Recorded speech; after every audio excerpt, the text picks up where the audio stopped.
رسول اللہ اما بعد فاعوذ باللہ من الشیطان الرجیم بسم اللہ الرحمن الرحیم رب اشرح لی صدری ویسر لی امری واحلل عقدۃ من لسانی یفقہوا قولی ربی زدنی علما اللہم فقہنا فی الدین اللہم انی اسألک علما نافعا وعملا متقبلا ورزقا طیبا اللهم انفعنا بما علمتنا وعلمنا ما ينفعنا وزدنا علما اللهم إني أعوذ بك من علم لا ينفع ومن قلب لا يخشع ومن نفس لا تشبع ومن دعوة لا يستجاب لها اللهم ألهمني رشدي وأعذني من شر نفسي اللهم أرنا الحق حقا وارزقنا اتباعه وأرنا الباطل باطلا وارزقنا اجتنابه اللهم يسر ولا تؤثر وتمم بالخير۔ انشاءاللہ آج ہم شروع کریں گے پارہ نمبر 14 سورۃ الحجر آیہ نمبر 34 سے۔ مضمون آیہ نمبر 26 سے شروع ہوا تھا۔ کل ہم نے انسان کی تخلیق کے مختلف سٹیجز سے شروع ہوا تھا، اور پھر اللہ تعالیٰ نے انسان کو پیدا کیا جو آدم علیہ السلام کی تخلیق کا ذکر، اور پھر فرشتوں کو حکم ہوا سجدے کے لیے، اور ساتھ ابلیس جو پہلے بہت ہی عبادت گزار جنوں میں سے تھا، اپنی عبادت کی وجہ سے وہ مقربین میں شامل تھا، اور پھر اپنی علم کی تکبری اس کو کیا ہے جنت سے نکال دی، اس نے سجدہ کرنے سے انکار کیا۔ دین اللہ تعالیٰ فرماتے ہیں سورۃ الحجر آیہ 33 سے قَالَ فَاخْرُجْ مِنْهَا فَإِنَّكَ رَجِيمٌ۔ the moment جب ابلیس نے اللہ کے حکم کا انکار کیا، کیونکہ اللہ تعالیٰ نے انسانی نہیں، انسان کو ایک بہترین روح کے ساتھ پیدا کیا، جب اس روح کا اس نے انکار کیا جس کو اللہ نے اعزاز دیا، اللہ تعالیٰ نے کیا فرمایا کہ نفخت، کہ میں نے کیا فیہ من روحی، میں نے اپنی روح سے کچھ پھونک جو ہے نا ماری، اور پھر اس کے ساتھ انسان کو پیدا کیا ہے۔ یہ انسان کو اللہ نے جو ہے اعزاز بخشا اپنی روح کو منسوخ کر کے۔ اور پھر جب شیطان نے انکار کیا، قَالَ فَاخْرُجْ مِنْهَا إِنَّكَ رَجِيمٌ، اللہ تعالیٰ نے فرمایا یہاں سے نکل جا کیونکہ تو مردود ہے۔ وَإِنَّ عَلَيْكَ اللَّعْنَةَ إِلَى يَوْمِ الدِّينِ، اور روز جزا تک تجھ پر لعنت ہے۔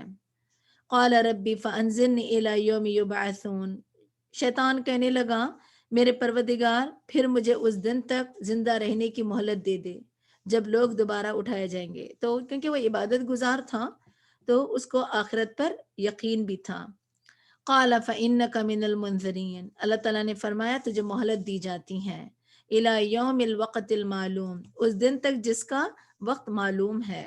قَالَ رَبِّ بِمَا أَغْوَيْتَنِي لَأُزَيِّنَنَّ لَهُمْ فِي الْأَرْضِ وَلَأُغْوِيَنَّهُمْ أَجْمَعِينَ، آگے سے بولا شیطان، پروردگار چونکہ تو نے مجھے آدم کے ذریعے بہکا دیا، پیچھے آدم علیہ السلام نے جب غلطی کی تو آدم علیہ السلام نے غلطی اپنی جو ہے نا ذات پہ دی، یعنی کہ انہوں نے غلطی کا اعتراف کیا، مگر شیطان نے غلطی کیا ہے غلط کام خود کیا، اور آگے اللہ تعالیٰ پہ الزام کہنے لگا کہ تو نے مجھے بہکا دیا، تو اب میں بھی دنیا میں لوگوں کو ان کے گناہ خوشنما کر کے دکھاؤں گا اور ان سب کو بہکا کر چھوڑوں گا۔ الا عبادک منہم المخلصین، الا یہ کہ تیرے چند مخلص بندے بچ جائیں تو اور بات ہے۔ جیسے پیچھے ہم نے پڑھا تھا یوسف علیہ السلام کو کس چیز نے بچایا؟ آپ کے اخلاص نے، ٹھیک ہے؟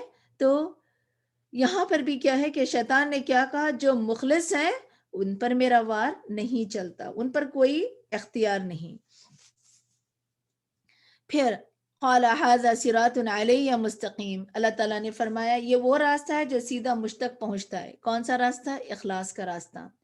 ان عبادی لیس لک علیہم سلطان الا من اتبعک من الغاوین، میرے حقیقی بندوں پر تو تیرا کچھ زور نہ چل سکے گا، تیرا زور صرف ان گمراہوں پر چلے گا جو تیری پیروی کریں گے۔ تو یعنی کہ دھوکہ فریب اور وسوسے ڈال کر کیا ہے کہ شیطان لوگوں کو صراط المستقیم سے ہٹاتا ہے۔ وَإِنَّ جَهَنَّمَ لَمَوْعِدُهُمْ أَجْمَعِينَ، اور جہنم ہی وہ جگہ ہے جس کا ایسے سب لوگوں کو وعدہ دیا گیا ہے۔ اور وہ جہنم کیسی ہے؟ لَهَا سَبْعَةُ أَبْوَابٍ لِكُلِّ بَابٍ مِّنْهُمْ جُزْءٌ مَّقْسُومٌ، اس کے 7 دروازے ہیں، ہر دروازے کے لیے ایک تقسیم شدہ حصہ ہے، ایک طے شدہ حصہ ہے۔ جیسے ہوتا ہے نا کہ ہر انسان الگ الگ کیٹیگری سے، جہنم کے 7 طبقات ہیں، 7 دروازے وہ 7 انٹرنسز ہیں اور 7 لیول کے، ٹھیک ہے۔ اور سب سے پہلے لیول کیا ہے؟ جہنم ہے، جس میں گنہگار مسلمان ہوئیں گے اور وہ کون سے مسلمان؟ جو بغیر توبہ کیے فوت ہو گئے۔ جیسے ہوتی ہے نا کہ لفٹ میں ہم جاتے ہیں، فلور 1، فلور 2، فلور 3، تو لفٹ کی طرح ہوگا جہنم بھی، جہنم کے الگ الگ درجے ہوئیں گے۔ پہلا درجہ گنہگار مسلمان، دوسرا سعیر جس میں یہود ہوئیں گے، تیسرا درجہ لظا اور جس میں نصارہ ہوں گے، چوتھا حطمہ صابئین ہوں گے، اور پانچواں سقر اور اس میں مجوسی ہوں گے، چھٹواں جہیم جس میں مشرک ہوئیں گے، اور ساتواں حاویہ، یہ کیا ہے؟ منافقوں کو بدترین قسم کا عذاب دیا جائے گا کیونکہ وہ اللہ اور اس کے رسول کو دھوکہ اور مومنوں کو دھوکہ دیتے تھے، تو دھوکے بازوں کا یہ ٹھکانہ ہے۔ ان المتقین فی جنات وعیون، اور اس کے برعکس پرہیزگار لوگ باغوں اور چشموں میں ہوئیں گے۔ ادخلوها بسلام آمنین، اور ان سے کہا جائے گا کہ ان میں بلا خوف و خطر داخل ہو جاؤ۔ ونزعنا ما فی صدورہم من غل اخوانا علی سرر متقابلین، ان کے دلوں میں اگر کچھ کدورت ہوئی بھی تو ہم اسے نکال دیں گے، اور وہ بھائی بھائی بن کر آمنے سامنے تختوں پر بیٹھیں گے۔ یعنی جہنم والے جہنم کے ایک دروازے سے جو ہے انہیں بھیج دیا جائے گا، اور جنت والے پلسرات پہ سے گزارا جائے گا، اور پھر پلسرات سے گزرنے کے بعد اور ایک جگہ ہوگی جو ایک چھوٹی سی جو ہے نا ایک پونڈ کائنڈ آف جگہ، اس کو کہتے ہیں قنطرہ، قنطرے پہ روک لیا جائے گا اور اس میں سب کو ڈبو دیا جائے گا، اور ان کے اندر بغض، کینہ، یعنی کہ سارے جتنی چیزیں ہیں اللہ تعالیٰ سب نکال۔ تو اسے کیا پتہ چلتا ہے کہ جن کینہ، نفرت، بغض جس کے دلوں میں ہوتے وہ جنت میں جا نہیں سکتے، اگر ہے بھی تو کیا ہے کہ اللہ تعالیٰ اس کو نکال کر پاک صاف کر کے جو ہے انہیں جنت میں داخل کریں گے۔ ہوتا ہے نا کہ دنیا میں آپس کی جو دوستیاں ہوتی ہیں اور آپس کے جو لوگ ایک مشن پہ کام کر رہے ہوتے ہیں، بعض وقت کچھ انبن ہو جاتی ہے، یہ سارے پتہ ہے کہ بہت اچھے لوگ ہوئیں گے، ٹھیک ہے، مگر مخلص لوگ، بٹ ہوتا ہے نا کہ سم ٹائمز پرسنالٹی کلیشز ہو جاتے ہیں، سم ٹائمز مزاج کا تھوڑا سا جو ہے نا تناؤ آ جاتا ہے، تو وہ سارا پاک صاف کر کے اللہ تعالیٰ انہیں جنت میں لے جائیں گے۔ اسی لیے اور وہاں بیٹھ کر کیا ہے کہ بھائی بھائی بن کر آمنے سامنے تختوں پر بیٹھیں گے۔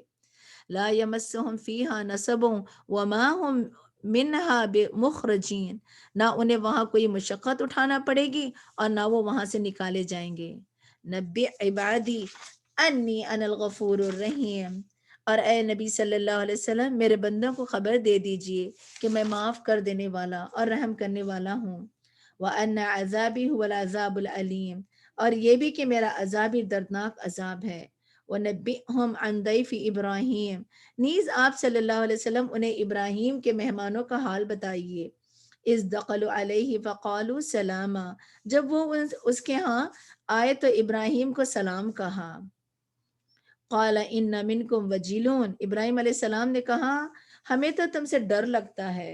قَالُوا لَا تَوْجَلْ إِنَّا نُبَشِّرُكَ بِغُلَامٍ عَلِيمٍ، وہ کہنے لگے ڈرو نہیں، ہم تمہیں ایک صاحب علم لڑکے کی بشارت دیتے ہیں۔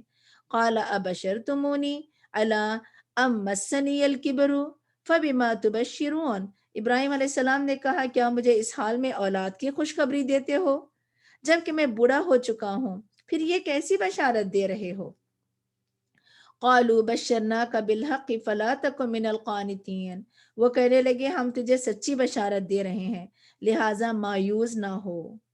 قال ومن یقنط من رحمت ربہ الا الضالون، ابراہیم علیہ السلام نے کہا میں مایوس نہیں، میں کیوں مایوس ہوں؟ کیونکہ اپنے پروردگار کی رحمت سے مایوس تو صرف گمراہ لوگ ہوتے ہیں۔ اور اللہ سے مایوس ہونا کبیرہ گناہ ہے۔ اور پھر کیا ہے کہ قال فبما خطبکم ایھا المرسلون، پھر ان سے پوچھا اے اللہ کے بھیجے ہوئے فرشتوں تمہارا کیا معاملہ ہے؟ قالوا انا ارسلنا الی قوم مجرمین، وہ فرشتے کہنے لگے ہم ایک مجرم قوم کی طرف بھیجے گئے ہیں۔ الا آل لوط انا لمنجوہم اجمعین، سوائے لوط کے خاندان کے ان سب کو ہم بچا لیں گے۔ الا امراتہ قدرنا انہا لمن الغابرین، البتہ لوط کی بیوی کے لیے بحکم ہلائی ہم نے یہ مقدر کیا ہے کہ وہ پیچھے رہنے والوں میں شامل ہوگی۔ یعنی کہ یہاں پہ ایک خاص جو ہے نا انسٹرکشن دیا گیا۔ کیا انسٹرکشن دیا گیا؟ کہ ادھر ادھر مڑ کر نہ دیکھنا۔ کیا فرمایا یہاں پہ کہ جب حکم آ گیا تو کیا ہے کہ پیچھے غابرین، پیچھے رہنے والوں میں کون ہوگی؟ لوط علیہ السلام کی بیوی۔ یعنی کہ ادھر ادھر کیوں کہا کہ ادھر، کیونکہ ثابت قدم کے لیے کیا ہے کہ انسان کو فوکس ہونا ہے اور پھر رب کے وعدے پہ یقین رکھنا چاہیے۔ اور پیچھے مڑ کر کون دیکھتا ہے؟ جس کی ہمدردیاں پیچھے رہنے والوں کے ساتھ ہوتی ہے۔ تو لوط علیہ السلام کی بیوی، اس کی ہمدردی کیا ہے؟ جو غلط کام کر رہے تھے ان کے ساتھ اس کی ہمدردیاں تھی، تو اللہ تعالیٰ نے کہا کہ یہ پیچھے رہنے والوں میں مڑ کر دیکھے گی، وہ کنسرن اس کا ہوگا تو وہ بھی انہی کے ساتھ ہوگی۔ فَلَمَّا جَاءَ آلَ لُوطٍ الْمُرْسَلُونَ، پھر جب یہ فرشتے لوط کے گھر آئے، قَالَ إِنَّكُمْ قَوْمٌ مُنْكَرُونَ، تو لوط علیہ السلام نے انہیں کہا تم تو کچھ اجنبی لوگ معلوم ہوتے ہو۔ قَالُوا بَلْ جِئْنَاكَ بِمَا كَانُوا فِيهِ يَمْتَرُونَ، وہ کہنے لگے بلکہ ہم تو تمہارے پاس وہ عذاب لائے ہیں جس کے بارے میں یہ لوگ شک کر رہے تھے۔ وَأَتَيْنَاكَ بِالْحَقِّ وَإِنَّا لَصَادِقُونَ، ہم آپ کے پاس یقینی بات لائے ہیں اور ہم خود بھی یقیناً سچے ہیں۔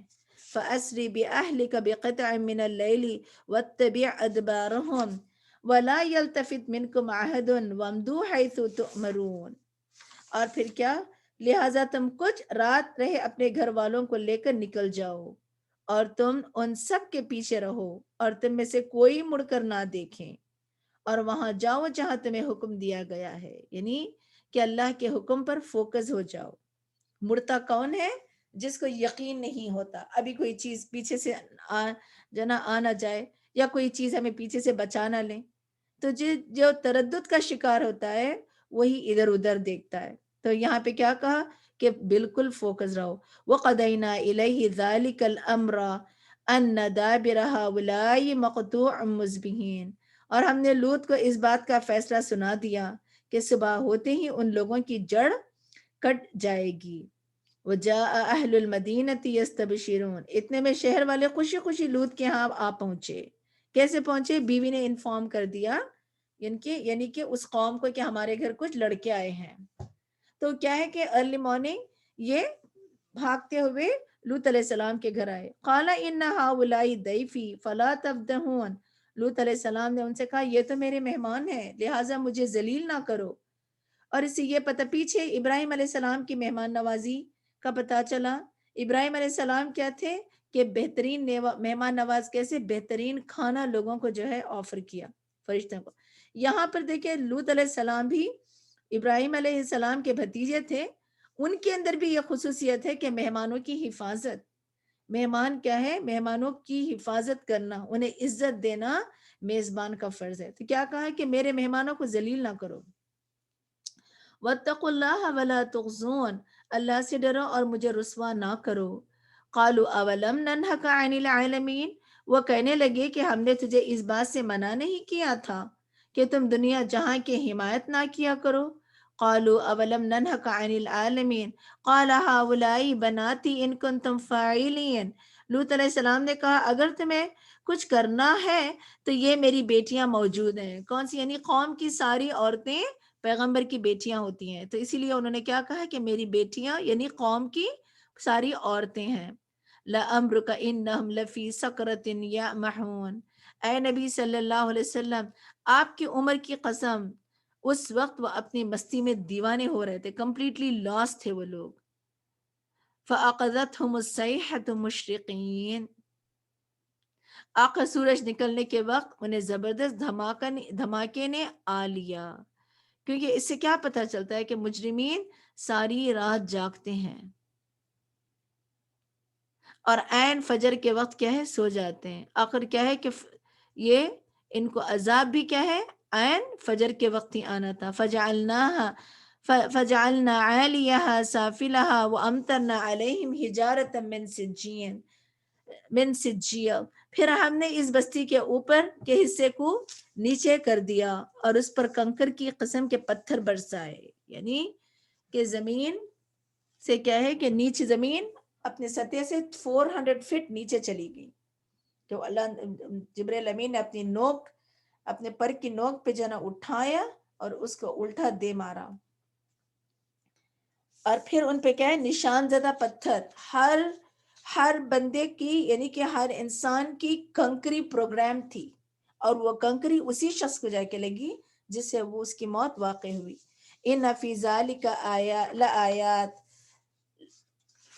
ذالک لآیات للمتوسمین. اور بلا شبہ اس واقعے میں بھی صاحب فراست لوگوں کے لیے کئی نشانیاں ہیں. ان فی ذالک لآیۃ للمؤمنین. اور وہ بستی اور پھر اس واقعے میں آیات ہے مومنین کے لیے. وَإِنَّهَا لَبِسَبِيلٍ مُقِيمٍ. وہ بستی بالکل شارع عام پر واقع ہے، یعنی کہ یہ بالکل عرب کے قافلے لوگ کیا ہے کہ وہیں سے گزرتے اور انہی بستیوں پہ سے ہو کر گزرتے.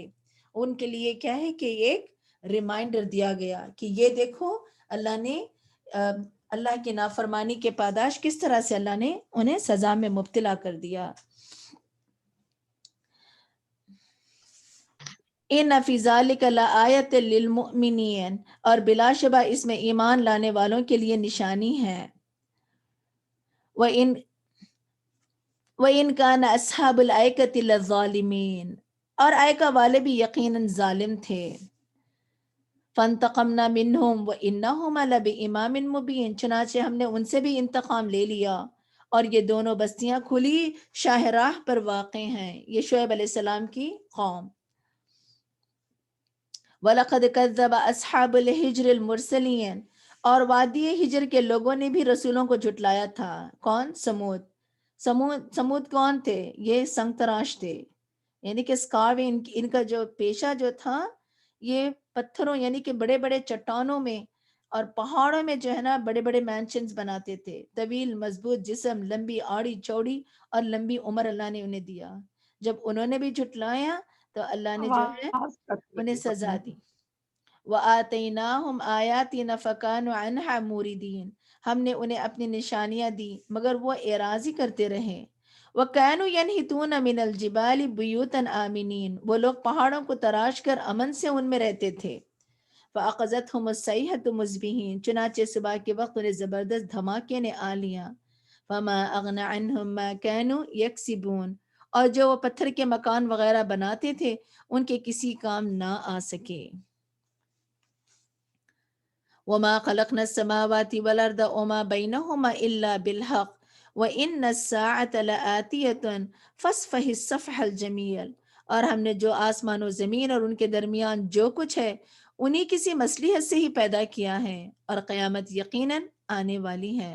لہٰذا اے نبی صلی اللہ علیہ وسلم ان کافروں کی بےہودگیوں پر شریفانہ درگزر سے کام لو. یعنی کہ اللہ نے ہر چیز کو مقصد کے لیے پیدا کیا، تو اے انسان تیرا بھی ایک مقصد ہے. ان ربک هو الخلاق العلیم. بلا شبہ آپ کا پروردگار ہی سب کا پیدا کرنے والا اور سب کو جاننے والا ہے. وَلَقَدْ آتَيْنَاكَ سَبْعًا مِنَ الْمَثَانِي وَالْقُرْآنِ الْعَظِيمِ. اور نیز ہم نے آپ کو 7 ایسی آیات دی ہیں جو بار بار دہرائی جاتی ہیں، اور قرآن عظیم بھی دیا ہے. لا تمدن عینیک الا ما متعنا به ازواجا منهم ولا تحزن علیہم واخفض جناحک للمؤمنین. لہٰذا ہم نے مختلف قسم کے لوگوں کو جو سامان حیات دے رکھا ہے ادھر نظر اٹھا کر بھی نہ دیکھیں اور نہ ہی ان کے لیے غمزدہ ہوں، اور ایمان لانے والوں سے تواضع سے پیش آئیں. یعنی کہ یہ خطاب کس کو ہے؟ رسول اللہ صلی اللہ علیہ وسلم کو.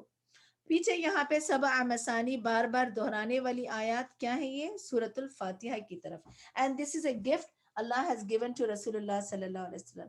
یا رسول اللہ، آپ لوگوں کے جو ہے نا مال پر دنیا کی جو ان کی ترقی ہے، ان ترقی کی طرف اپنے آنکھ نہ اٹھائیں، یعنی کہ اپنے آپ کو جو ہے نا اس چیز پر نہ لے جائیں.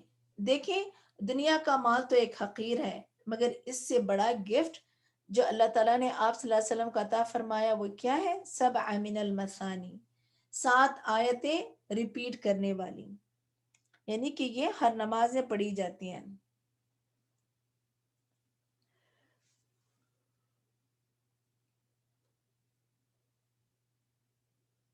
وَخْفِضْ جَنَاحَكَ لِلْمُؤْمِنِينَ، کرنے کا کام کیا ہے کہ ایمان والوں کے سامنے آپ اپنے جناح یعنی کہ اپنے بازوؤں کو جھکا دیں، تواضع اختیار کریں. وَقُلْ إِنِّي أَنَا النَّذِيرُ الْمُبِينُ، اور کہہ دیجئے کہ میں تو صاف صاف عذاب سے ڈرانے والا ہوں. كَمَا أَنزَلْنَا عَلَى الْمُقْتَسِمِينَ، جیسے کہ ہم نے عذاب ان تقسیم کرنے والوں پر نازل کیا. الَّذِينَ جَعَلُوا الْقُرْآنَ عِضِينَ، اور جنہوں نے قرآن کو ٹکڑے ٹکڑے کر دیا، تفرقہ بازی میں پڑ گئے. قرآن کی بعض آیتوں پہ ایمان لاتے اور بعض کا انکار کرتے، یہ ہے ٹکڑے ٹکڑے ہونا. فَوَرَبِّكَ لَنَسْأَلَنَّهُمْ أَجْمَعِينَ، سو قسم ہے آپ کے پروردگار کی، ہم ان سے ضرور ان اعمال کی باز پرس کریں گے. عَمَّا كَانُوا يَعْمَلُونَ، جو وہ کرتے رہے. فَاصْدَعْ بِمَا تُؤْمَرُ وَأَعْرِضْ عَنِ الْمُشْرِكِينَ، لہٰذا جو آپ کو حکم دیا جاتا ہے آپ کیا ہے کہ اس کو سنا دیجئے اور اعراض برتیے، اور شرک کرنے والوں کی پرواہ نہ کیجئے. اِنَّا كَفَيْنَاكَ الْمُسْتَهْزِئِينَ، ان ٹھٹا کرنے والوں کو ہم کافی ہیں، یعنی کہ جو مذاق اڑا رہے ہیں یا رسول اللہ، ہم خود انہی سے ڈیل کریں گے. اور وہ مذاق اڑانے والے کیسے ہیں؟ الذین یجعلون مع اللہ الہا آخر فسوف یعلمون، جو اللہ کے ساتھ دوسرے الہ بھی قرار دیتے ہیں، ان قریب انہیں سب کچھ معلوم ہو جائے گا.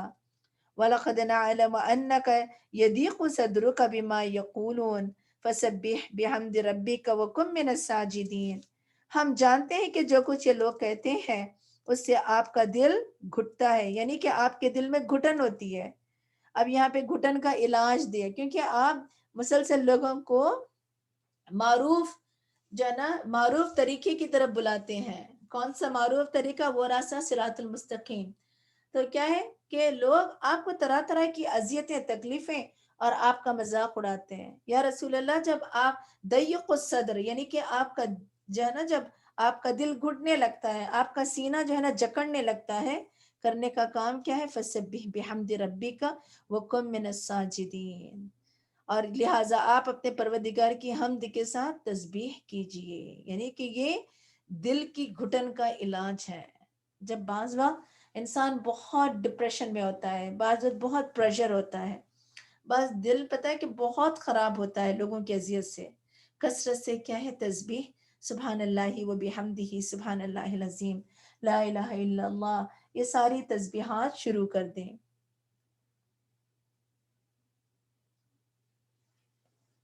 وَاعْبُدْ رَبَّكَ حَتَّى يَأْتِيَكَ الْيَقِينُ، اور اپنے پروردگار کی عبادت کیجیے یہاں تک کہ آپ کے پاس یقینی بات یعنی موت آ جائے.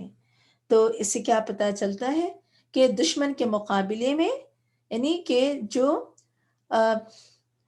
دشمن جب ہے نا حاوی ہو جاتا ہے تو کیا ہے کہ کثرت سے تسبیح پڑھیں. دشمن کے مقابلے سے جو ہے نا ڈرے، جب ڈر لگتا ہے، بعض وقت ہوتا ہے نا کہ ہم ڈر جاتے ہیں، تو اس ڈر کا علاج بھی کیا ہے کہ کثرت سے تسبیح.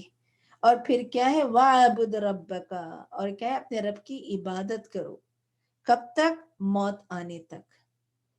تو یہاں پہ استقامت اور پھر مضبوطی سے اللہ کی کتاب کو تھامنے کا ہمیں جو ہے سبق ملتا ہے. بسم اللہ الرحمن الرحیم. سورۃ النحل. سورۃ النحل مکی سورۃ. نحل شہد کی مکھی کو کہتے ہیں. اس سورت کا دوسرا نام سورۃ النعام بھی ہے. نعام کا مطلب ہے نعمتوں. اللہ سبحانہ و تعالیٰ نعمتوں کے اصول اور قواعد کا جو ہے نا ذکر اس جو ہے نا سورت میں کیا ہے، اور پھر ایک کمپلیٹ کیا ہے کہ سورۃ الکہف کے بعد یہ سورت نازل ہوئی، اور پھر کیا ہے کہ ہمارے لیے لازم ہے کہ ان نعمتوں کو پانے کے بعد اس کا حق ہم کیسے ادا کریں اور اس کا صحیح استعمال یعنی کہ اس صورت نے بتا دیا۔ بسم اللہ الرحمن الرحیم، شروع اللہ کے نام سے جو بڑا مہربان نہایت رحم والا ہے۔ اتا امر اللہ فلا تستعجلوہ سبحانہ وتعالی عما یشرکون، اے کافروں اللہ کا حکم آ پہنچا، لہٰذا اس کے لیے جلدی نہ مچاؤ، وہ پاک ہے اور اس سے بلند تر ہے جو یہ لوگ شرک کرتے ہیں۔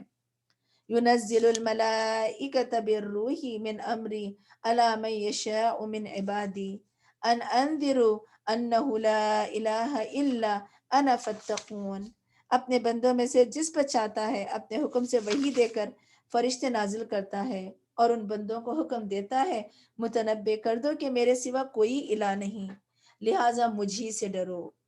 خلق السماوات والارض بالحق تعالی عما یشرکون، اس نے آسمان اور زمین کو حق کے ساتھ پیدا کیا ہے، اور جو کچھ یہ لوگ شرک کر رہے ہیں اللہ سبحانہ وتعالیٰ اس سے بلند تر ہے، یعنی کہ توحید کا ثبوت۔ کائنات کو اللہ نے حکمت کے ساتھ بنائی، اور یہ کائنات کا جو ہے چلانے والا، اس کائنات کی حفاظت کرنے والا وہ ایک ہی رب ہے۔ توحید کا ثبوت بھی یہاں پہ دے دیا گیا۔ خلق الانسان من نطفۃ فاذا هو قسیم مبین، اس نے انسان کو نطفے سے پیدا کیا مگر وہ دیکھتے دیکھتے اسی کے بارے میں کھلم کھلا جھگڑالو بن گیا، یعنی کہ ماں کے پیٹ سے انسان آیا اور اللہ تعالیٰ نے اس کو پیدا کیا۔ آج پتہ ہے کہ بہت دنیا کا علم حاصل کرنے کے بعد اسی کتاب کے بارے میں لوگ آرگیومنٹ کرتے ہیں۔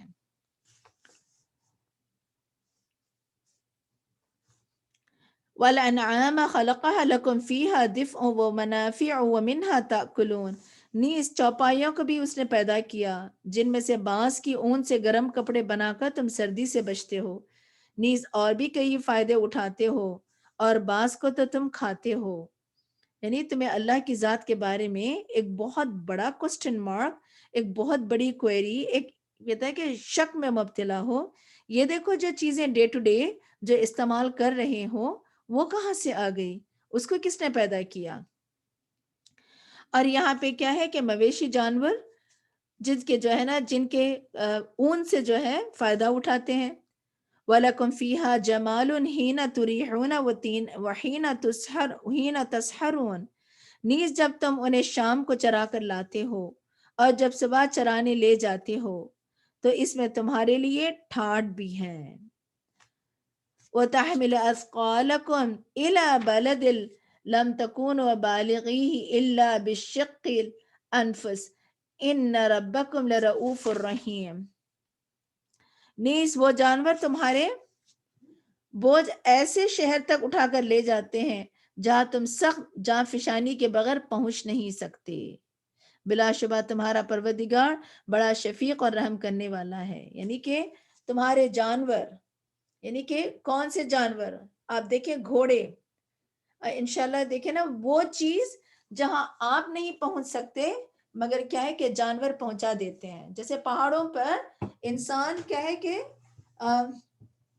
کوئی سامان لے کر چڑھ نہیں سکتا، مگر گھوڑے کیا ہے کہ ایون سم ٹائمز ٹرینز جا نہیں سکتی، سوڑے ایسی گاڑیاں ان پہاڑوں پہ نہیں جا سکتی، مگر گھوڑے سامان کو لے کر ان پہاڑوں کے اوپر چڑھ سکتے ہیں۔ اسی لیے یہاں پہ کہا کہ یہاں پہ سخت جان فشانی کے بغیر جو ہے نا اللہ کے جو ہے نا جانور، یعنی کہ جو مویشی جانور ہیں وہ جو ہے نا پہنچ سکتے ہیں ان پہاڑوں پر جن پر تم بوجھ ڈالتے ہو۔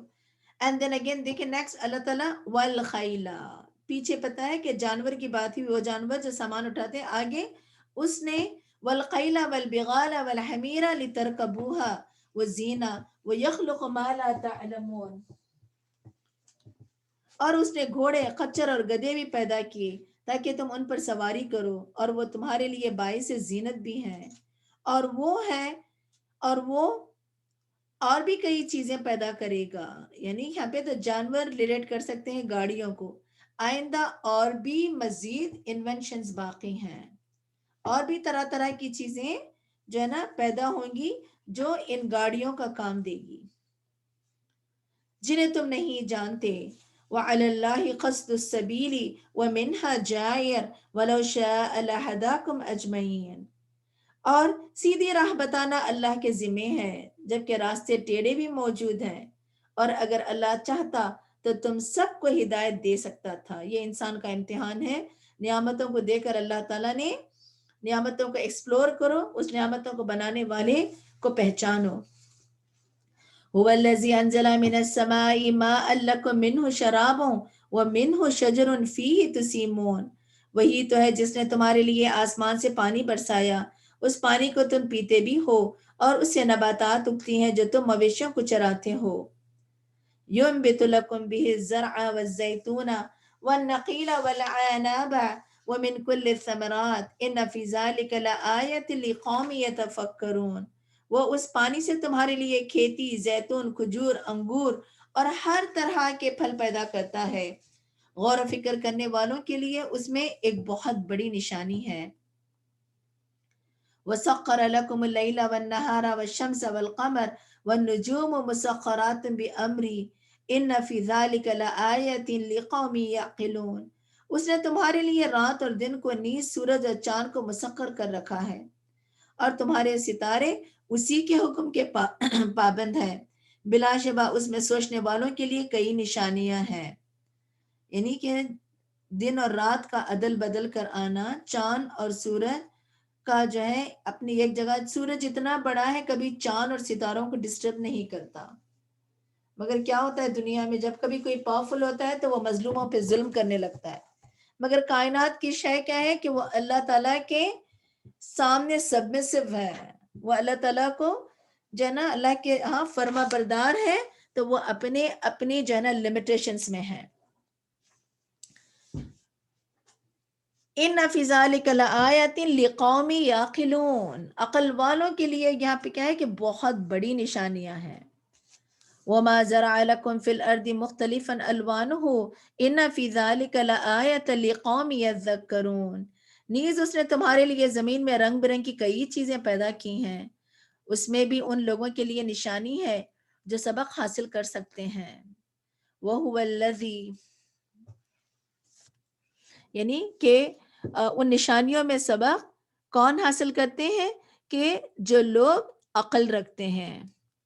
امام ابن تیمیہ کا قول ہے کہ ابراہیم علیہ السلام جب کبھی اللہ سے مانگتے یا پھر نبی صلی اللہ علیہ وسلم کو کچھ بات سمجھ نہیں آتی تو آپ کیا کہتے؟ یا معلم الابراہیم معلمنی، اے ابراہیم کے معلم مجھے اس بات کو جو ہے نا سکھا دے، اس بات کے لیے شرح صدر کر دے، اس بات کو. ایون آپ دیکھیں گے کہ یا مفہم سلیمان فہمنی، اے سلیمان کو فہم دلانے والے، یعنی اے سلیمان کو اپنا فہم دینے والے مجھے اس کتاب کا فہم عطا فرما.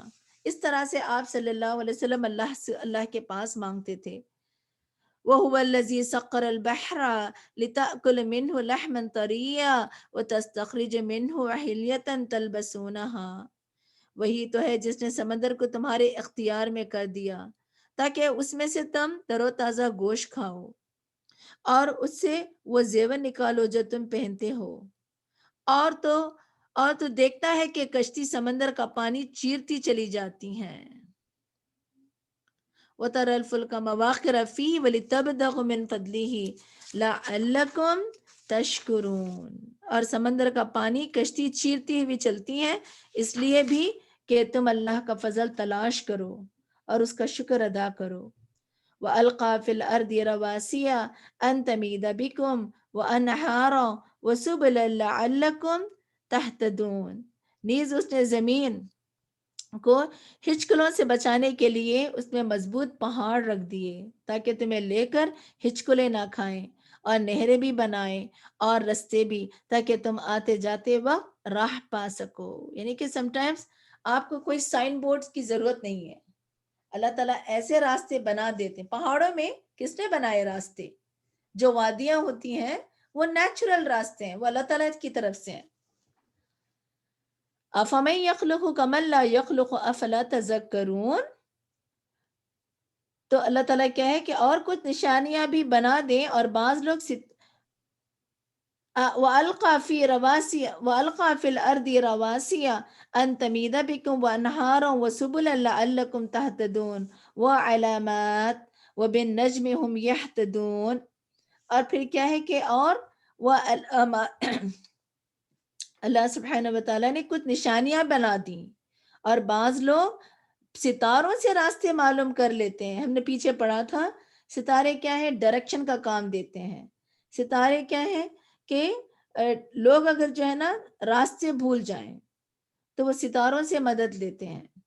اور پھر کیا ہے کہ ستارے آسمان میں جو ہے نا ڈیکوریشن، یعنی کہ آسمان کو مزین کرنے کے لیے اللہ تعالیٰ خوبصورتی کے لیے بنائے۔ تو یہاں ستارے کیا ہے کہ یہ ڈائریکشن ہے۔ افمن یخلق کمن لا یخلق افلا تذکرون۔ اب ذرا سوچو، کیا وہ اللہ جو یہ سب چیزیں پیدا کرتا ہے اس جیسا ہو سکتا ہے جو کچھ بھی پیدا نہیں کر سکتا؟ پھر بھی تمہیں سمجھ نہیں آتی۔ یعنی کہ نحل مکی صورت شرک کی تردید، یعنی کہ جو اللہ تعالیٰ نے یہ ساری چیزیں بنائی اور جو نہیں بناتا تم انہی کے سامنے جھکتے ہو۔ وَإِن تَعُدُّوا نِعْمَةَ اللَّهِ لَا تُحْصُوهَا إِنَّ اللَّهَ لَغَفُورٌ رَحِيمٌ۔ اور اگر تم اللہ کی نعمتیں گننا چاہو تو کبھی ان کا حساب نہ رکھ سکو گے، بلا شبہ اللہ معاف کرنے والا اور رحم کرنے والا ہے۔ وَاللَّهُ يَعْلَمُ مَا تُسِرُّونَ وَمَا تُعْلِنُونَ۔ اور جو کچھ تم چھپاتے ہو یا ظاہر کرتے ہو اللہ سب کچھ جانتا ہے۔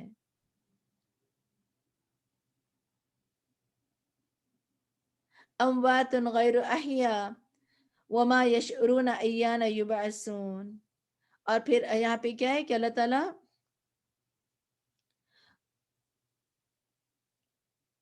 اللہ کے سوا جنہیں یہ لوگ پکارتے ہیں وہ کوئی چیز کیا خاک پیدا کریں گے، وہ تو خود پیدا کیے گئے ہیں۔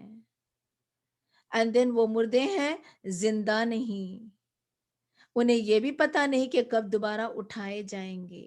یعنی کہ اللہ تعالیٰ توحید کی دلیل، یعنی کہ جن کو تم پکارتے ہو وہ اپنی جو ہے نا اپنے منہ سے جو ہے مٹی ہٹا نہیں سکتے، وہ اپنی جو ہے نا ریکوائرمنٹ پوری نہیں کر سکتے، تو وہ تمہیں کہاں سے مدد کریں؟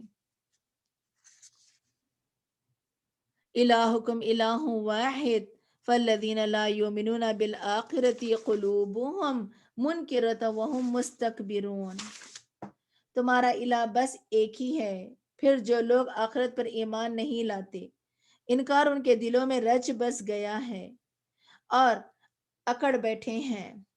لا جرم ان اللہ یعلم ما یسرون وما یعلنون انہ لا یحب المستکبرین۔ اور جو کچھ یہ لوگ چھپاتے ہیں یا ظاہر کرتے ہیں اللہ سبحانہ وتعالی یقیناً سب کچھ جانتا ہے، اور وہ تکبر کرنے والوں کو قطعاً پسند نہیں کرتا۔ وَإِذَا قِيلَ لَهُم مَاذَا أَنزَلَ رَبُّكُمْ قَالُوا أَسَاطِيرُ الْأَوَّلِينَ۔ اور جب ان سے پوچھا جائے کہ تمہارے پروردگار نے کیا نازل کیا ہے تو کہتے ہیں بس پہلے لوگوں کی داستان ہی ہے۔ یعنی کہ ان کی جتنی عقل اتنی سمجھ، انہیں یہ لگتا ہے پرانے لوگوں کی داستانیں، وہ اس سے سبق حاصل نہیں کرتے۔ لِيَحْمِلُوا أَوْزَارَهُمْ كَامِلَةً يَوْمَ الْقِيَامَةِ وَمِنْ أَوْزَارِ الَّذِينَ يُضِلُّونَهُمْ بِغَيْرِ عِلْمٍ أَلَا سَاءَ مَا يَزِرُونَ۔ اور یہ اس لیے کہتے ہیں کہ قیامت کے دن اپنے بوجھ تو پورے کے پورے اٹھائیں، اور کچھ ان لوگوں کے بھی جنہیں وہ بغیر علم کے گمراہ کرتے رہیں۔ دیکھو کیسا برا بوجھ ہے جو وہ اٹھائیں گے۔ قد مکر الذین من قبلہم فأتی اللہ بنیانہم من القواعد فخر علیہم السقف من فوقہم وأتاہم العذاب من حیث لا یشعرون۔ ان سے پہلے بھی لوگ حق کے خلاف چالیں چلتے رہے، پھر اللہ نے ان کے مکر کی عمارت کو بنیادوں سے اکھاڑ پھینکا۔ یعنی کہ اہل مکہ اور اس سے پہلے جتنے لوگوں نے انبیاء کو ستایا تھا، انبیاء کی نافرمانی کی، اللہ نے انہیں جڑوں سے ختم کر دیا۔ تو انہیں مثال دی جا رہی ہے۔ کہ جس طرح سے تم رسول اللہ صلی اللہ علیہ وسلم کے ساتھ چالیں چلتے ہو، تمہارا بھی یہی حشر ہوگا جو پچھلی قوموں کے ساتھ تھا، اور اوپر سے چھت بھی ان پر گرا دی، اور انہیں عذاب ایسی جگہ سے آیا جہاں سے ان کا وہم و گمان بھی نہ تھا۔ ثم يوم القيامة يخزيهم ويقول أين شركائي الذين كنتم شاقون فيهم قال الذين أوتوا العلم إن الخزي اليوم والسوء على الكافرين۔ پھر قیامت کے دن اللہ انہیں رسوا کرے گا اور پوچھے گا، وہ میرے شریک کہاں ہیں جن کے بارے میں تم اہل حق سے جھگڑا کیا کرتے تھے؟ اور جن لوگوں کو دنیا میں علم دیا گیا وہ کہیں گے آج کافروں کے لیے رسوائی اور بدبختی ہے۔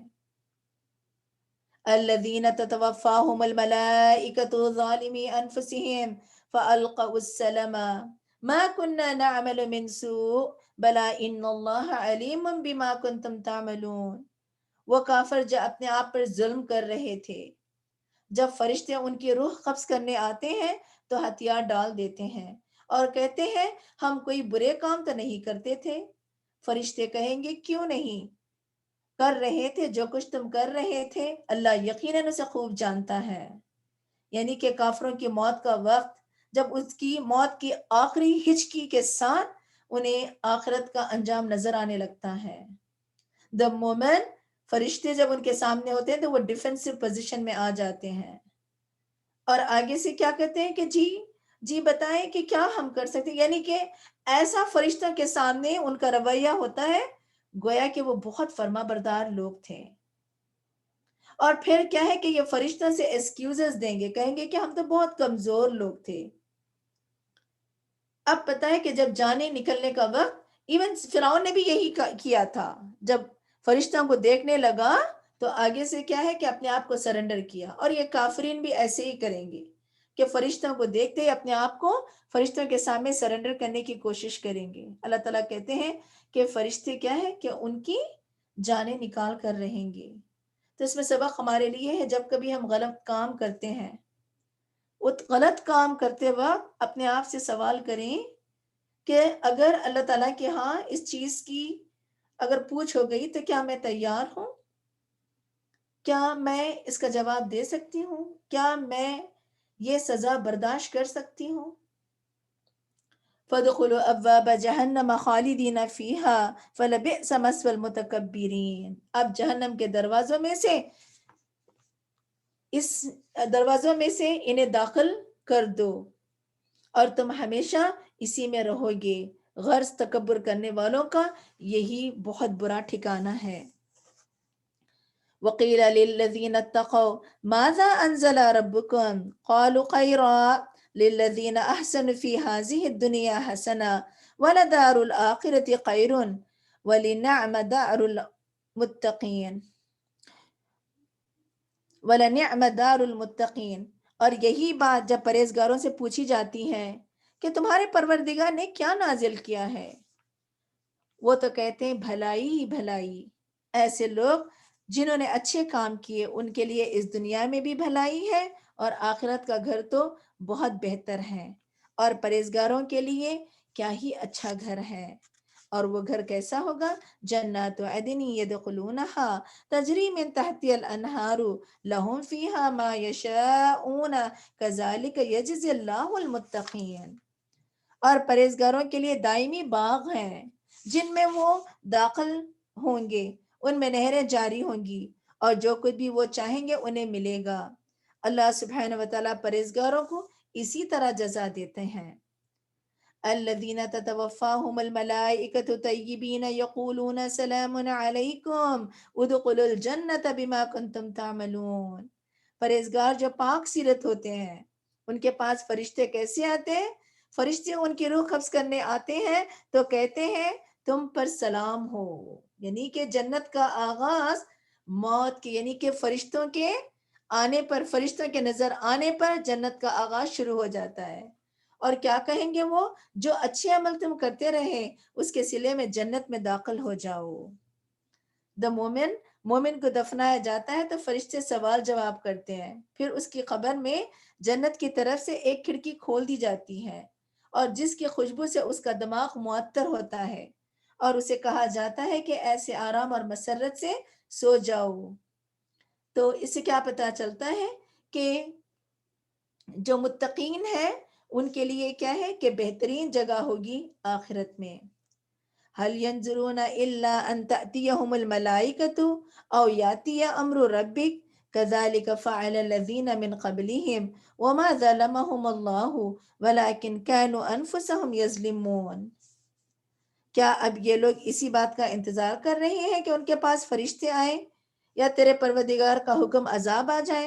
ان سے پہلے بھی لوگوں نے یہی کچھ کیا تھا، اللہ نے تو ان پر ظلم نہیں کیا، وہ خود ہی اپنے آپ پر ظلم کر رہے تھے۔ فَأَصَابَهُمْ سَيِّئَاتُ مَا عَمِلُوا وَحَاقَ بِهِم مَا كَانُوا بِهِ يَسْتَهْزِئُونَ، پھر انہیں اپنے اعمال کے برے نتائج سے دوچار ہونا پڑا اور جس عذاب کا وہ تمسخر اڑایا کرتے تھے اسی نے انہیں گھیر لیا۔ وقال الذين اشركوا لو شاء الله ما عبدنا من دونه من شيء نحن ولا آباؤنا ولا حرمنا من دونه من شيء كذلك فعل الذين من قبلهم فهل على الرسل إلا البلاغ المبين۔ اور یہ مشرکین کہتے ہیں اگر اللہ تعالیٰ چاہتا تو نہ ہم اللہ کے سوا کسی چیز کی عبادت کرتے اور نہ ہمارے آبا و اجداد اور نہ ہی ہم اس کے حکم کے بغیر کسی چیز کو حرام قرار دیتے۔ یعنی کہ اگین مشرکین غلط کام کرتے اور بلیم کیا ہے اللہ تعالیٰ پہ ڈالتے ہیں۔ تو اللہ تعالیٰ کیا ہے کہ یہاں پر ہم نے جو کچھ کیا، جیسے کہ ہمارا کیا قصور، ہم نے ایک جو ہے نا مشرک گھرانے میں جنم لیا اور مشرک پیرنٹس کو پایا تو ہمارے لیے وہی چیزیں جو ہے آسان ہو گئی، مگر اصل امتحان انسان کا کیا ہے کہ وہ کائنات میں غور و فکر کریں۔ ہاں بعض لوگ مسلمان گھرانوں میں بھی پیدا ہوتے ہیں مگر کیا ہے کہ وہ ویسی ہدایت نہیں ملتی جیسے ملنی ہے، اگین ان کا بھی امتحان۔ اٹ ڈزنٹ مین کہ کوئی کافر کے گھر پیدا ہے تو اس کا امتحان سیویئر ہے، ہر انسان کے لیے یہ دنیا کیا ہے امتحان کی جگہ ہے۔ وَلَقَدْ بَعَثْنَا فِي كُلِّ أُمَّةٍ رَسُولًا أَنِ اعْبُدُوا اللَّهَ وَاجْتَنِبُوا الطَّاغُوتَ فَمِنْهُمْ مَنْ هَدَى اللَّهُ وَمِنْهُمْ مَنْ حَقَّتْ عَلَيْهِ الضَّلَالَةُ فَسِيرُوا فِي الْأَرْضِ فَانْظُرُوا كَيْفَ كَانَ عَاقِبَةُ الْمُكَذِّبِينَ۔ ان سے پہلے لوگوں نے بھی یہی کچھ کیا تھا۔ Now do you understand؟ وہ کیا ہے جسٹیفائی کرتے ہیں اپنے غلط کاموں کو کہ اللہ نے اگر ہمیں یعنی کہ اپنے جنا عبادت کرنے کا حکم نہ دیا اور پھر اللہ نے ہمیں مشرک بنایا تو اس میں ہمارا کیا قصور۔ اللہ تعالیٰ دیکھیں جواب ہاؤ بیوٹیفلی یہاں پہ اللہ تعالیٰ دے رہے ہیں کہ ان سے پہلے بھی لوگوں نے یہی کچھ کیا تھا، رسولوں پر تو صرف یہی ذمہ داری ہے کہ واضح طور پر پیغام پہنچا دیں۔ ہم نے ہر امت میں ایک رسول بھیجا جو انہیں یہی کہتا ہے کہ اللہ کی عبادت کرو اور طاغوت سے بچو۔ پھر کچھ ایسے لوگ تھے جنہیں اللہ نے ہدایت دے دی اور کچھ ایسے تھے جن پر گمراہی ثابت ہوگی۔ سو تم زمین میں چل پھر کر دیکھ لو کہ جھٹلانے والوں کا کیا انجام ہوا، کہ اللہ تعالیٰ نے تمہیں دنیا میں بھیج کر چھوڑ نہیں دیا، اللہ نے تمہیں ٹائم ٹو ٹائم کتاب بھی بھیجی اور رسولوں کو بھی بھیجا، اور رسولوں کے بعد وہ سلسلہ جاری ہے۔ اللہ نے رسولوں کے بعد وہ ذمہ داری امت پر ڈال دیا اور امت میں ہر جو ہے نا 100 سال بعد ایک نیا جو ہے نا تجدید، ایک نیا جو ہے شخص آ کے جو ہے نا اسلام اور دین کو جو ہے نا ریوائز کرتا ہے۔ اٹس اے ریوائول آف دین، ہر دور میں یہ ہوتا ہے، ہر 100 سال بعد، اور یہ سلسلہ جاری رہے گا قیامت تک۔ ان تحرص على هداهم فإن الله لا يهدي من يضل وما لهم من ناصرين۔ ایسے لوگوں کی ہدایت کے لیے آپ صلی اللہ علیہ وسلم خواہ کتنی خواہش کریں، کتنا حریص ہو جائیں، اللہ جسے گمراہ کر دے اسے کوئی راہ نہیں دکھا سکتا اور ان کا کوئی مددگار بھی نہیں ہوتا۔ آپ صلی اللہ علیہ وسلم حریص تھے نا قریش کے ایلیٹ کے بارے میں۔ اللہ تعالیٰ فرماتے ہیں کہ یہ ہدایت اللہ تعالیٰ کے ہاتھ میں ہے۔ وَاقْسَمُوا بِاللَّهِ جَهْدَ أَيْمَانِهِمْ لَا يَبْعَثُ اللَّهُ مَن يَمُوتُ بَلَىٰ وَعْدًا عَلَيْهِ حَقًّا وَلَٰكِنَّ أَكْثَرَ النَّاسِ لَا يَعْلَمُونَ۔ وہ اللہ کی پکی قسمیں کھا کر کہتے ہیں کہ جو مر جاتا ہے اللہ اسے دوبارہ نہیں اٹھائے گا، اٹھائے گا کیوں نہیں، یہ تو ایسا وعدہ ہے جسے پورا کرنا اللہ کے ذمے ہے، لیکن اکثر لوگ جانتے نہیں ہیں۔ لِيُبَيِّنَ لَهُمَ الَّذِي يَخْتَلِفُونَ فِيهِ وَلِيَعْلَمَ الَّذِينَ كَفَرُوا أَنَّهُمْ كَانُوا كَاذِبِينَ۔ یہ اٹھنا اس لیے ضروری ہے کہ اللہ ان پر وہ حقیقت واضح کر دے جس میں یہ اختلاف کر رہے ہیں، اور اس لیے بھی ضروری ہے کہ کافر جان لیں کہ وہی جھوٹے تھے، یعنی کہ قیامت مومنوں کے لیے رحمت ہے اور کافروں کے لیے کیا ہے، یہ سب سے بدترین دن ہے۔ انما قولنا لشيء اذا اردناه ان نقول له كن فيكون۔ ہم تو جب کسی چیز کا ارادہ کر لیتے ہیں تو اسے بس اتنا ہی کہہ دیتے ہیں کہ ہو جا تو وہ ہو جاتی ہے۔ والذین ہاجروا فی اللہ من بعد ما ظلموا لنبوئنہم فی الدنیا حسنہ ولأجر الآخرۃ اکبر لو کانوا یعلمون۔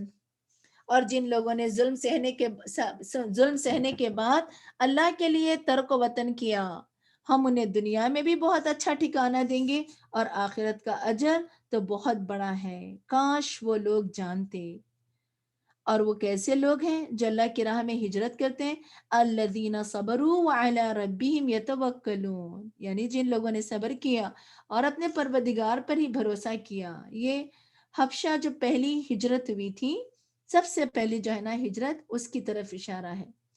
وما ارسلنا من قبلک الا رجالا نوحی الیہم فاسألوا اہل الذکر ان کنتم لا تعلمون۔ آپ صلی اللہ علیہ وسلم سے پہلے ہم نے جتنے رسول بھیجے وہ آدمی ہی ہوتے تھے جن کی طرف ہم وحی کرتے تھے، لہٰذا اگر تم خود نہیں جانتے تو اہل علم سے پوچھ لو۔ تو اس سے کیا پتہ چلتا ہے کہ جس کو چاہے وہ دنیا کا علم ہو چاہے وہ آخرت کا علم ہو، اگر کسی چیز کا پتہ نہیں ہے تو اہل علم سے پوچھنا یہ اللہ تعالیٰ کا کیا ہے، کمانڈ ہے، اللہ تعالیٰ کا حکم ہے، بجائے اس کے کہ آپ یعنی کہ بغیر سوچے سمجھے، بغیر نالج کے کچھ غلط کام کر بیٹھیں۔ بالبینات والزبر وانزلنا الیک الذکر لتبین للناس ما نزل الیہم ولعلہم یتفکرون۔ اور ان رسولوں کو ہم نے واضح دلائل اور کتابیں دے کر بھیجا تھا، اور آپ کی طرف یہ ذکر یعنی قرآن اس لیے نازل کیا ہے تاکہ آپ لوگوں کو واضح طور پر بتا دیں کہ ان کی طرف کیا چیز نازل کی گئی ہے، اس لیے کہ وہ اس میں غور و فکر کریں۔ تو قرآن کی جب بات آتی ہے تو بینات یعنی واضح قرآن کو جو ہے کھول کھول کر بیان کرنا، اور کیوں؟ تاکہ غور و فکر ہو سکیں۔ افامن الذین مکروا السیئات ان یخسف اللہ بہم الارض او یأتیہم العذاب من حیث لا یشعرون۔ اور جو لوگ بری چالیں چل رہے ہیں، کیا وہ اس بات سے بے خوف ہو گئے ہیں کہ اللہ انہیں زمین میں دھسا دے، یا ایسی جگہ سے ان پر عذاب آ جائے جہاں سے آنے کا انہیں وہم و گمان بھی نہ ہو، یعنی کہ نیچرل ڈیزاسٹر کی طرف کیا چیز تمہیں غفلت میں ڈال دی؟ جیسے جو کووڈ جو انسانوں کو ختم کر رہا ہے، جو کووڈ انسانوں کو ایک بتائے کہ برباد کر رہا ہے، تو سوچیں کہاں یہ کیا، کیوں اللہ سبحانہ و تعالیٰ یہ عذاب ہم پر مسلط کیا ہے، یہ عذاب کی کیا وجہ ہے؟ تو یہاں پہ اللہ تعالیٰ فرماتے ہیں کیا وہ لوگ جو مکر و فریب کرتے ہیں، جو غلط کام کرتے ہیں، بری چالیں چلتے ہیں، تو کیا وہ بے خوف ہو گئے ہیں کہ اللہ کی طرف سے کوئی عذاب نہ آئے، کہ اللہ انہیں زمین میں دھسا دے، یا ایسی جگہ سے ان پر عذاب آ جائے جہاں سے آنے کا انہیں وہم و گمان بھی نہ ہو؟ او یاخذہم فی تقلبہم فما ہم بمعجزین، یا انہیں چلتے پھرتے ہی پکڑ لیں تو یہ لوگ اسے عاجز کرنے کی طاقت نہیں رکھتے۔ Think about that air crash, جب ایئر کریش ہوتا ہے کہ ان جو ہے نا آسمانوں کی گہرائیوں میں پتہ ہے کہ سوائے چیخ و پکار کے کوئی مددگار نہیں سوائے اللہ کی ذات۔ اللہ تعالیٰ فرماتے ہیں تم چل پھر رہے ہو، اگر ہم تمہیں پکڑیں تو کیا تمہیں یہ ڈر نہیں، یہ خوف نہیں ہے، اور ڈھٹائی کے ساتھ غلط کام کرتے ہو اور اس دنیا میں جو ہے سکون سے رہ رہے ہو؟ او یاخذہم علی تخوف، فإن ربكم لرؤوف الرحیم، یا انہیں اس طرح پکڑے کہ وہ کمزور ہو کر تباہ ہو جائیں. یعنی گریجولی کیا ہے کہ اللہ تعالیٰ انہیں ایسی بیماری کی حالت میں ڈالیں اور انہیں بالکل ختم کر دیں. بلا شبہ آپ کا پروردگار ترس کھانے والا اور رحم کرنے والا ہے، جو انہیں مہلت دیے جاتا ہے. یعنی کہ اگر اللہ تعالیٰ جو مہلت ہمیں دے رہے ہیں یہ اللہ تعالیٰ کا احسان ہے. یہاں پہ 3 عذاب کی قسمیں ہیں: زمین، پانی اور ہوا.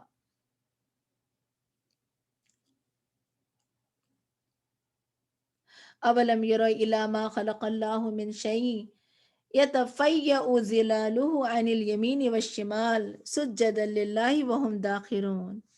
کیا ان لوگوں نے اللہ کی پیدا کردہ اشیاء میں سے کسی چیز کو بھی نہیں دیکھا کہ اس کا سایہ کیسے دائیں اور بائیں سے دائیں اللہ کے سامنے سجدہ کرتے ہوئے ڈھلتے رہتے ہیں، اور یہ سب چیزیں انتہائی عجز کا اظہار کر رہی ہیں.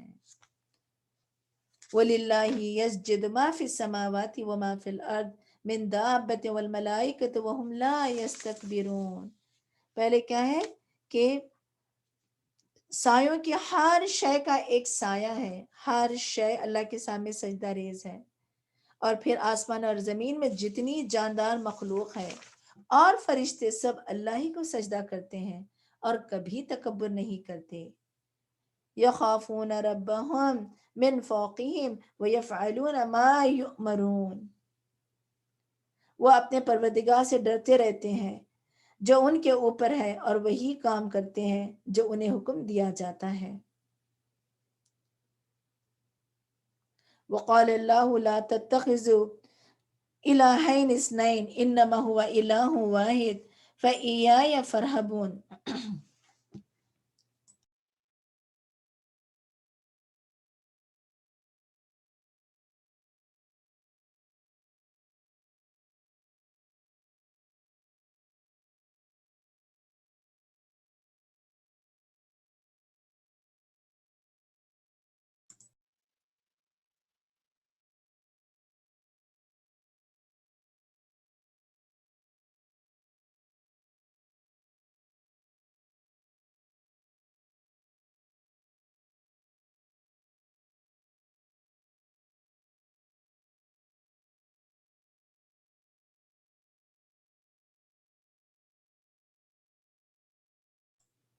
جی میوٹ پہ چلا گیا تھا. بسم اللہ من الشیطان.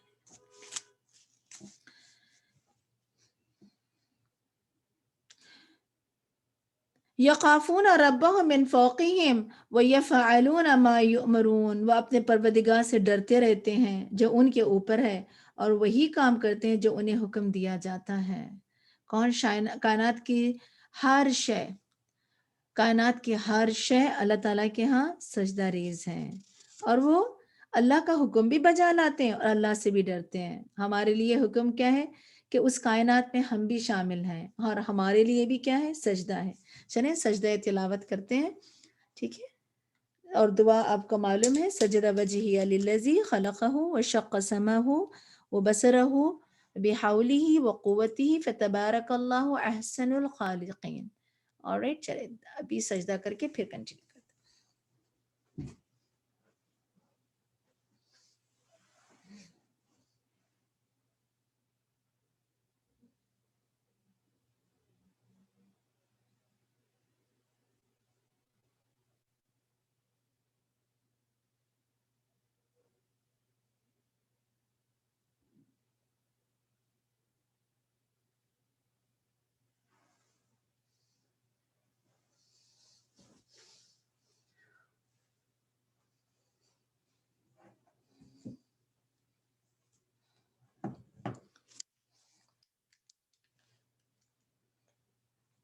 اعوذ باللہ من الشیطان الرجیم.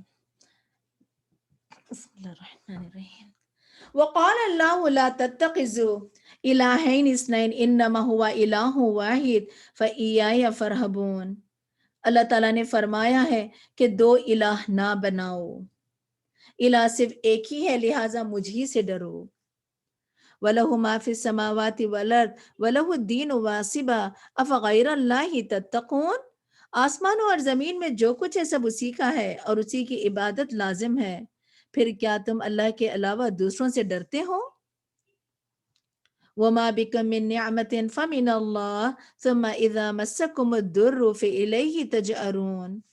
اور تمہیں جو نعمت بھی مل رہی ہے وہ اللہ کی طرف سے ہے، پھر جب تمہیں کوئی تکلیف پہنچتی ہے تو اسی کے آگے چیخ و پکار کرتے ہو۔ ثم اذا کشف الضر عنکم اذا فریق منکم بربہم یشرکون۔ پھر جب وہ تم سے اس تکلیف کو دور کر دیتا ہے تو تم میں سے کچھ لوگ اپنے پروردگار کے ساتھ شرک کرنے لگتے ہیں۔ لیکفروا بما آتیناہم فتمتعوا فسوف تعلمون۔ تاکہ اللہ نے جو کچھ انہیں دے رکھا ہے اس کا شکریہ ادا کرنے کے بجائے اس کی ناشکری ہی کریں۔ اچھا کچھ دیر مزے اڑا لو، ان قریب تمہیں حقیقت معلوم ہو جائے گی۔ وَيَجْعَلُونَ لِمَا لَا يَعْلَمُونَ نَصِيبًا مِّمَّا رَزَقْنَاهُمْ تَاللَّهِ لَتُسْأَلُنَّ عَمَّا كُنتُمْ تَفْتَرُونَ۔ اور نیز جو رزق ہم نے انہیں دے رکھا ہے اس میں سے ایسے شریکوں کا حصہ مقرر کرتے ہیں جن کے متعلق انہیں علم نہیں۔ اللہ کی قسم جو کچھ تم اللہ پر افطرا کرتے ہو اس کی تم سے ضرور باز پرست ہوگی۔ یعنی صدقہ خیرات یعنی کہ بجائے اللہ کو دیں زیادہ حصہ ان کے بتوں کے نام پر، ہم نے پیچھے انعام میں بھی پڑھا تھا۔ وَيَجْعَلُونَ لِلَّهِ الْبَنَاتِ سُبْحَانَهُ وَلَهُم مَّا يَشْتَهُونَ۔ ان لوگوں نے اللہ کے لیے بیٹیاں تجویز کی حالانکہ وہ ایسی باتوں سے پاک ہے، اور ان کے لیے وہ کچھ ہے جو یہ خود چاہیں یعنی بیٹے، یعنی اپنے لیے تو بیٹے پسند کرتے ہو اور اللہ تعالیٰ کے لیے بیٹیوں کو پسند کرتے ہو۔ وَإِذَا بُشِّرَ أَحَدُهُم بِالْأُنثَىٰ ظَلَّ وَجْهُهُ مُسْوَدًّا وَهُوَ كَظِيمٌ۔ اور جب ان میں سے کسی کو لڑکی کی پیدائش کی خوشخبری دی جاتی ہے تو اس کا چہرہ سیاہ پڑ جاتا ہے اور وہ غم سے بھر جاتا ہے۔ يَتَوَارَىٰ مِنَ الْقَوْمِ مِنْ سُوءِ مَا بُشِّرَ بِهِ أَيُمْسِكُهُ عَلَىٰ هُونٍ أَمْ يَدُسُّهُ فِي التُّرَابِ أَلَا سَاءَ مَا يَحْكُمُونَ۔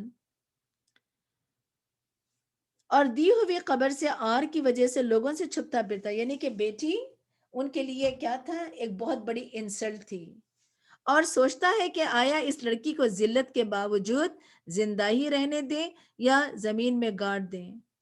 دیکھو یہ لوگ کیسا برا فیصلہ کرتے ہیں، وہ نہیں چاہتے کہ اپنے دامادوں کے سامنے جھکیں، کیونکہ لڑائی ان کی جب جنگیں سالہ سال ہوتی تھی عربوں کی تو ان جنگوں میں انہیں بیٹوں کی زیادہ ضرورت پڑتی، جب بیٹی ہوتی تو ان کے لیے وہ بیٹی یوز لیس ہوتی، تو فائدہ کیا ہے، اس کو کھلائیں پلائیں بڑا کریں بلکہ وہ ہمارے ساتھ جنگوں میں اپنا ساتھ نہ دیں۔ تو یہ ان کی انڈرسٹینڈنگ، تو اللہ تعالیٰ فرماتے ہیں یہ کیسے برا فیصلہ کرتے ہیں۔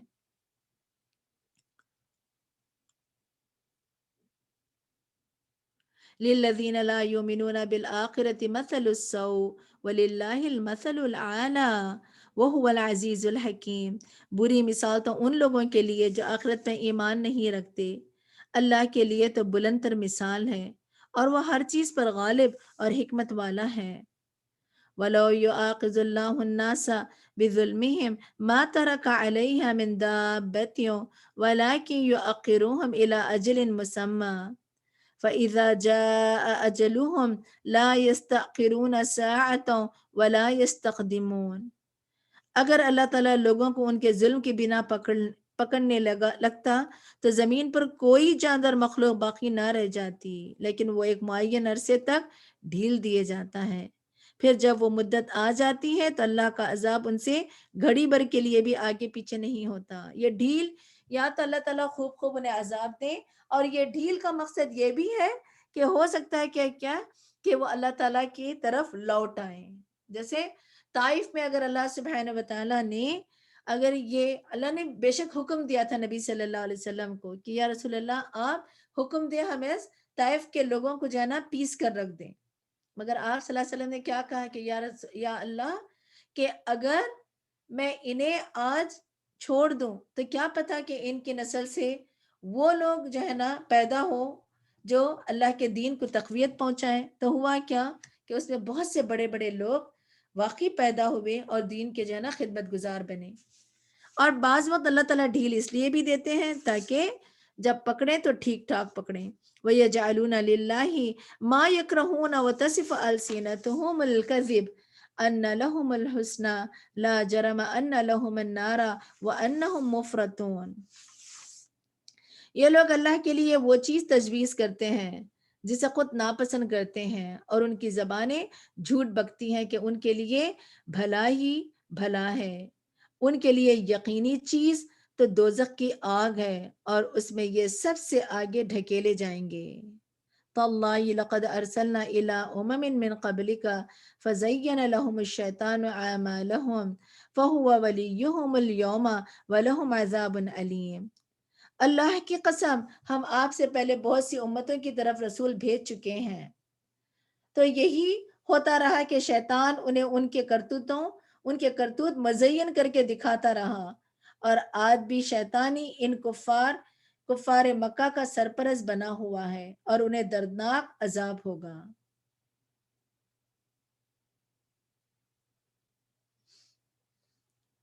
وَمَا أَنزَلْنَا عَلَيْكَ الْكِتَابَ إِلَّا لِتُبَيِّنَ لَهُمُ الَّذِي اخْتَلَفُوا فِيهِ وَهُدًى وَرَحْمَةً لِقَوْمٍ يُؤْمِنُونَ.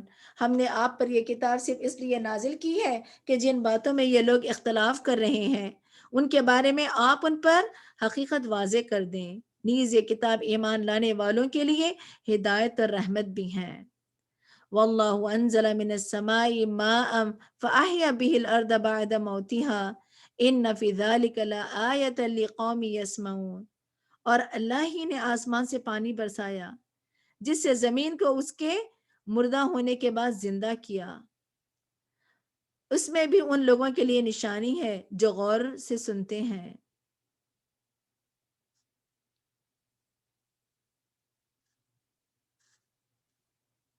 وَإِنَّ لَكُمْ فِي الْأَنْعَامِ لَعِبْرَةً نُسْقِيكُم مِّمَّا فِي بُطُونِهِ مِن بَيْنِ فَرَثٍ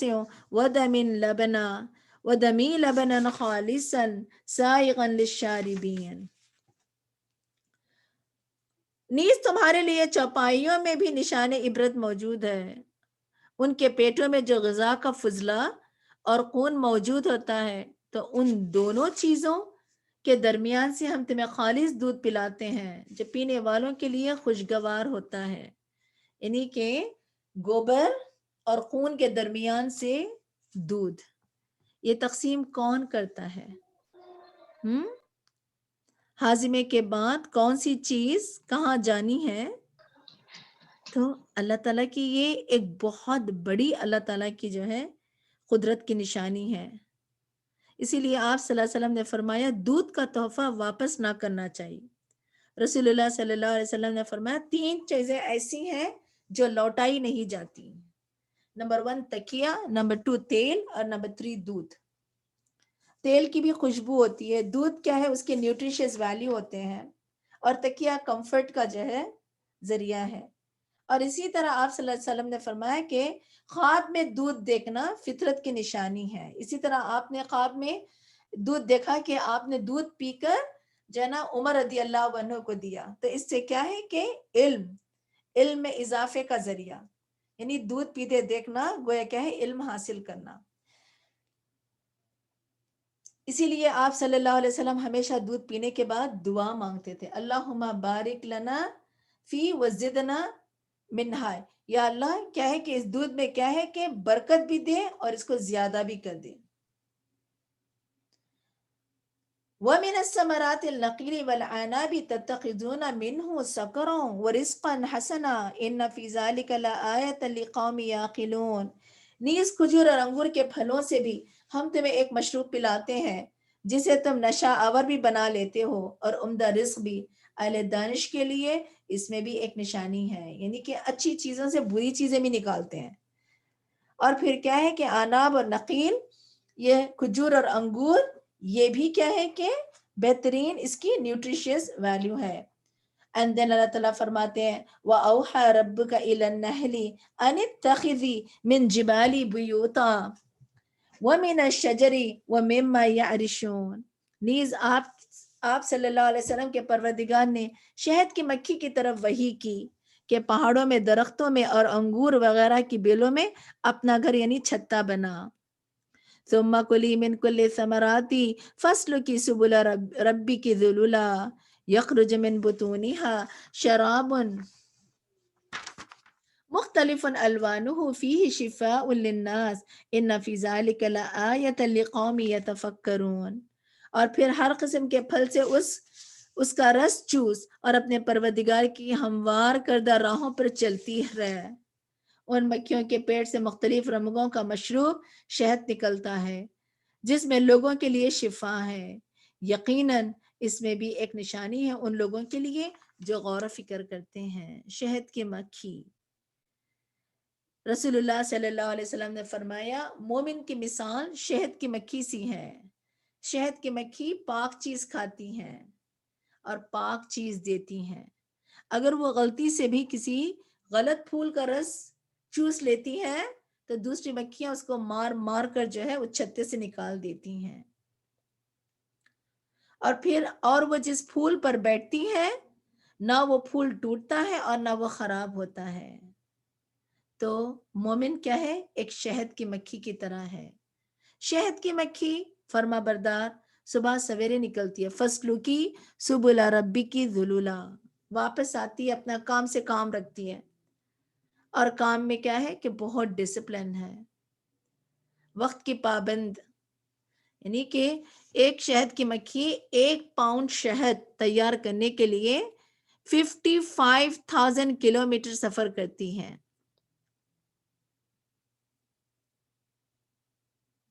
ٹھیک ہے، کتنے؟ 55,000 کلومیٹرز. اور پھر آپ دیکھیں کہ پوری زندگی کیا ہے اپنے کام میں گزار دیتی ہے. آوارہ پن نہیں کرتی، کبھی ریسٹ کرتے ہیں، کبھی بیٹھ جاتے ہیں، کبھی چھٹی لے لیتے ہیں. شہد کی مکھی کی زندگی میں چھٹی نام کی چیز نہیں تھی. اور شہد کی مکھی کمپلیٹ ٹیم ورک تھی. اور اسے یہ بھی مکھی پتا ہے کہ جب یہ شہد لے کر ایک مکھی آتی ہے تو ایک مکھی سے دوسری مکھی اس شہد کو جو ہے نا لے کر جو ہے ایک دوسرے کو ادھر ادھر کرتی ہیں تاکہ اس کے اندر جو رطوبت ہے، یعنی کہ اگر 80% رطوبت ہے تو اس کو ہلا ہلا کے پروں سے کیا ہے 20% کرتے ہیں. اور کہتے ہیں شہد کی مکھی اس کا جتنا اپنا بوجھ ہے اتنا بوجھ خود جو ہے نا اٹھا لیتی ہے. جیسے ہم ہیں جو ہماری باڈی کا ویٹ ہے، فار انسٹنس آپ دیکھیں کہ 70 کلو گرامز یا 80 کلو گرامز یا 100 کلو گرامز اگر ہے تو کیا ہم 100 کلو گرامز اٹھا سکتے ہیں؟ مگر شہد کی مکھی اٹھا سکتی ہے، یہ انسان نہیں کر سکتا. تو یہاں پہ اللہ تعالیٰ کیا ہے کہ وہ اپنے کام پر چلتی رہے. اور پھر کیا ہے کہ اس سے جو نا اور اس مکھیوں سے کیا ہے کہ مختلف رنگوں کا مشروب شہد نکلتا ہے جس میں لوگوں کے لیے شفا ہے. یقیناً اس میں بھی ایک نشانی ہے ان لوگوں کے لیے جو غور و فکر کرتے ہیں.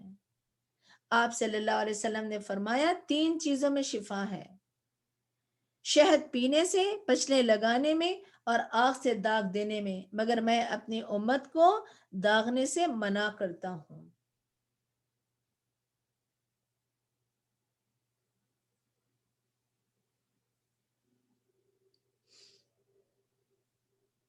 اور ان فی ذالک لآیات لقوم یتفکرون، غور و فکر کرنے والوں کے لیے شہد کی مکھی میں بے حساب کیا ہے لیسنز ہیں.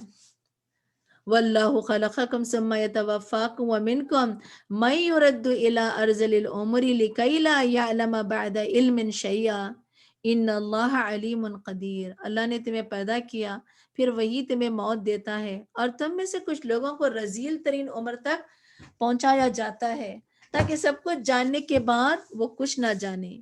بلا شبہ اللہ تعالیٰ سب کچھ جاننے والا اور قدرت والا ہے. یعنی کہ علم دینے کے بعد پھر دوبارہ علم لے لیا جاتا ہے. Think about that. بہت سے لوگ ایسا بیڈوں پہ پڑے ہیں، بیڈوں پہ لیٹے ہوئے ہیں، ان کے سرانے اتنی بڑی بڑی جو ہے ڈگریاں، اتنے بڑے بڑے سرٹیفکیٹس فریم کیے ہوئے لگے ہیں، مگر وہ اپنے آپ کو بھول گئے ہیں. جو کچھ I know a very close one of the close family member. ان کے سسر کا یہی حال ہے کہ وہ پاکستان کی P H D in mathematics, انہوں نے میتھمیٹکس پی ایچ ڈی کیا، مگر آج انہیں خود نہیں پتا، اپنے آپ کو وہ بھول گئے ہیں۔ لوگ پوچھتے ہیں کیا کریں، ایسے بعض بزرگ ہوتے ہیں، بہت دکھ ہوتا ہے اپنے گھروں میں، تو ان کے لیے دعائیں کریں، رب ارحمہما کما ربیانی صغیرا، اللہ ان پر رحم فرما، اللہ ان پر رحم فرما۔ یہ بہت ہی اذیت دہ سچویشن ہوتی ہیں، تو اللہ جاننے کے بعد وہ کچھ نہ جانے، کہاں P H D in mathematics, اور آج اس شخص کو یہ نہیں پتا کہ میں کون ہوں، انہیں یہ نہیں پتا کہ مجھے واش روم میں یعنی جانا ہے، واش روم کے بعد مجھے صفائی کرنا ہے، doesn't know that۔ واللہ فضل بعدکم علی بعد فی الرزق فما الذین فضلوا براد رزقهم علی ما ملکت ایمانهم فهم فیہ سواء افبنعمت اللہ یجحدون۔ نیز اللہ نے تمہیں رزق کے معاملے میں ایک کو دوسرے پر فضیلت دے رکھی ہے، پھر جن لوگوں کو رزق زیادہ دیا گیا ہے وہ ایسے تو نہیں جو زائد رزق اپنے غلاموں کی طرف لوٹا دیں، تاکہ آقا و غلام سب رزق کے معاملے میں برابر ہو جائیں۔ کیا پھر وہ اللہ کی نعمتوں کا ہی انکار کرتے ہیں؟ یعنی کہ یہاں ایک مثال سے ہمیں بتا رہے ہیں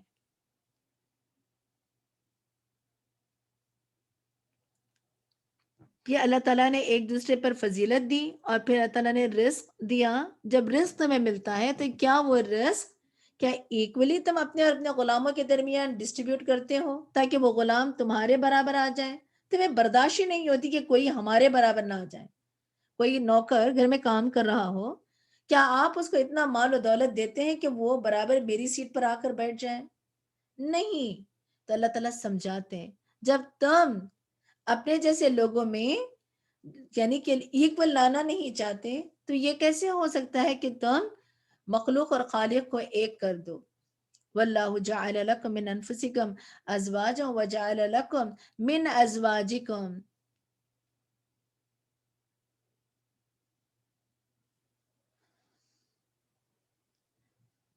بنینا وحفدتا ورزقکم من الطیبات افبالباطل یؤمنون وبنعمت اللہ ہم یکفرون۔ اللہ نے تمہارے لیے تمہیں میں سے بیویاں بنائی اور تمہاری بیویوں سے تمہارے لیے بیٹے اور پوتے بنائے اور تمہیں پاکیزہ چیزوں کا رزق عطا کیا، کیا پھر وہ باطل معبودوں پر یقین رکھتے اور اللہ کی نعمتوں کا انکار کرتے ہیں؟ وَيَعْبُدُونَ مِن دُونِ اللَّهِ مَا لَا يَمْلِكُ لَهُمْ رِزْقًا مِنَ السَّمَاوَاتِ وَالْأَرْضِ شَيْئًا وَلَا يَسْتَطِيعُونَ۔ اللہ کے سوا وہ جن چیزوں کو پوچھتے ہیں وہ آسمان اور زمین سے انہیں رزق مہیا کرنے کا کچھ اختیار نہیں رکھتے، اور نہ ہی وہ یہ کام کر سکتے ہیں۔ فلا تضربوا للہ الامثال ان اللہ یعلم وانتم لا تعلمون۔ اللہ کے لیے مثالیں نہ بیان کیا کرو، اللہ جانتا ہے اور تم نہیں جانتے۔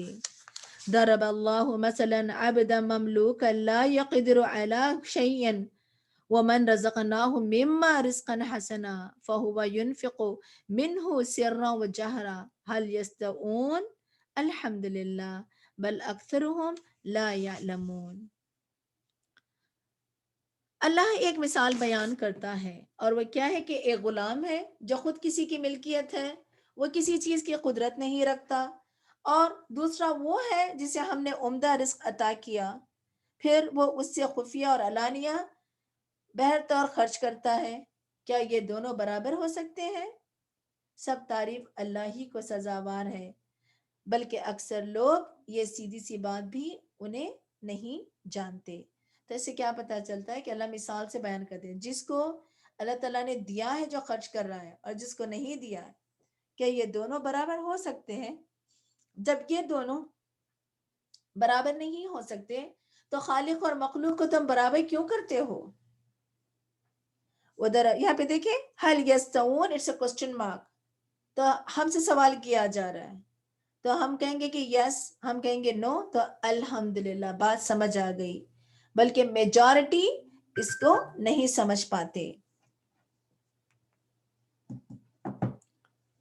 وضرب الله مثل الرجلين أحدهما أبكم لا يقدر على شيء وهو كل على مولاه أينما يوجهه لا يأتي بخير هل يستوي هو ومن يأمر بالعدل وهو على صراط مستقیم.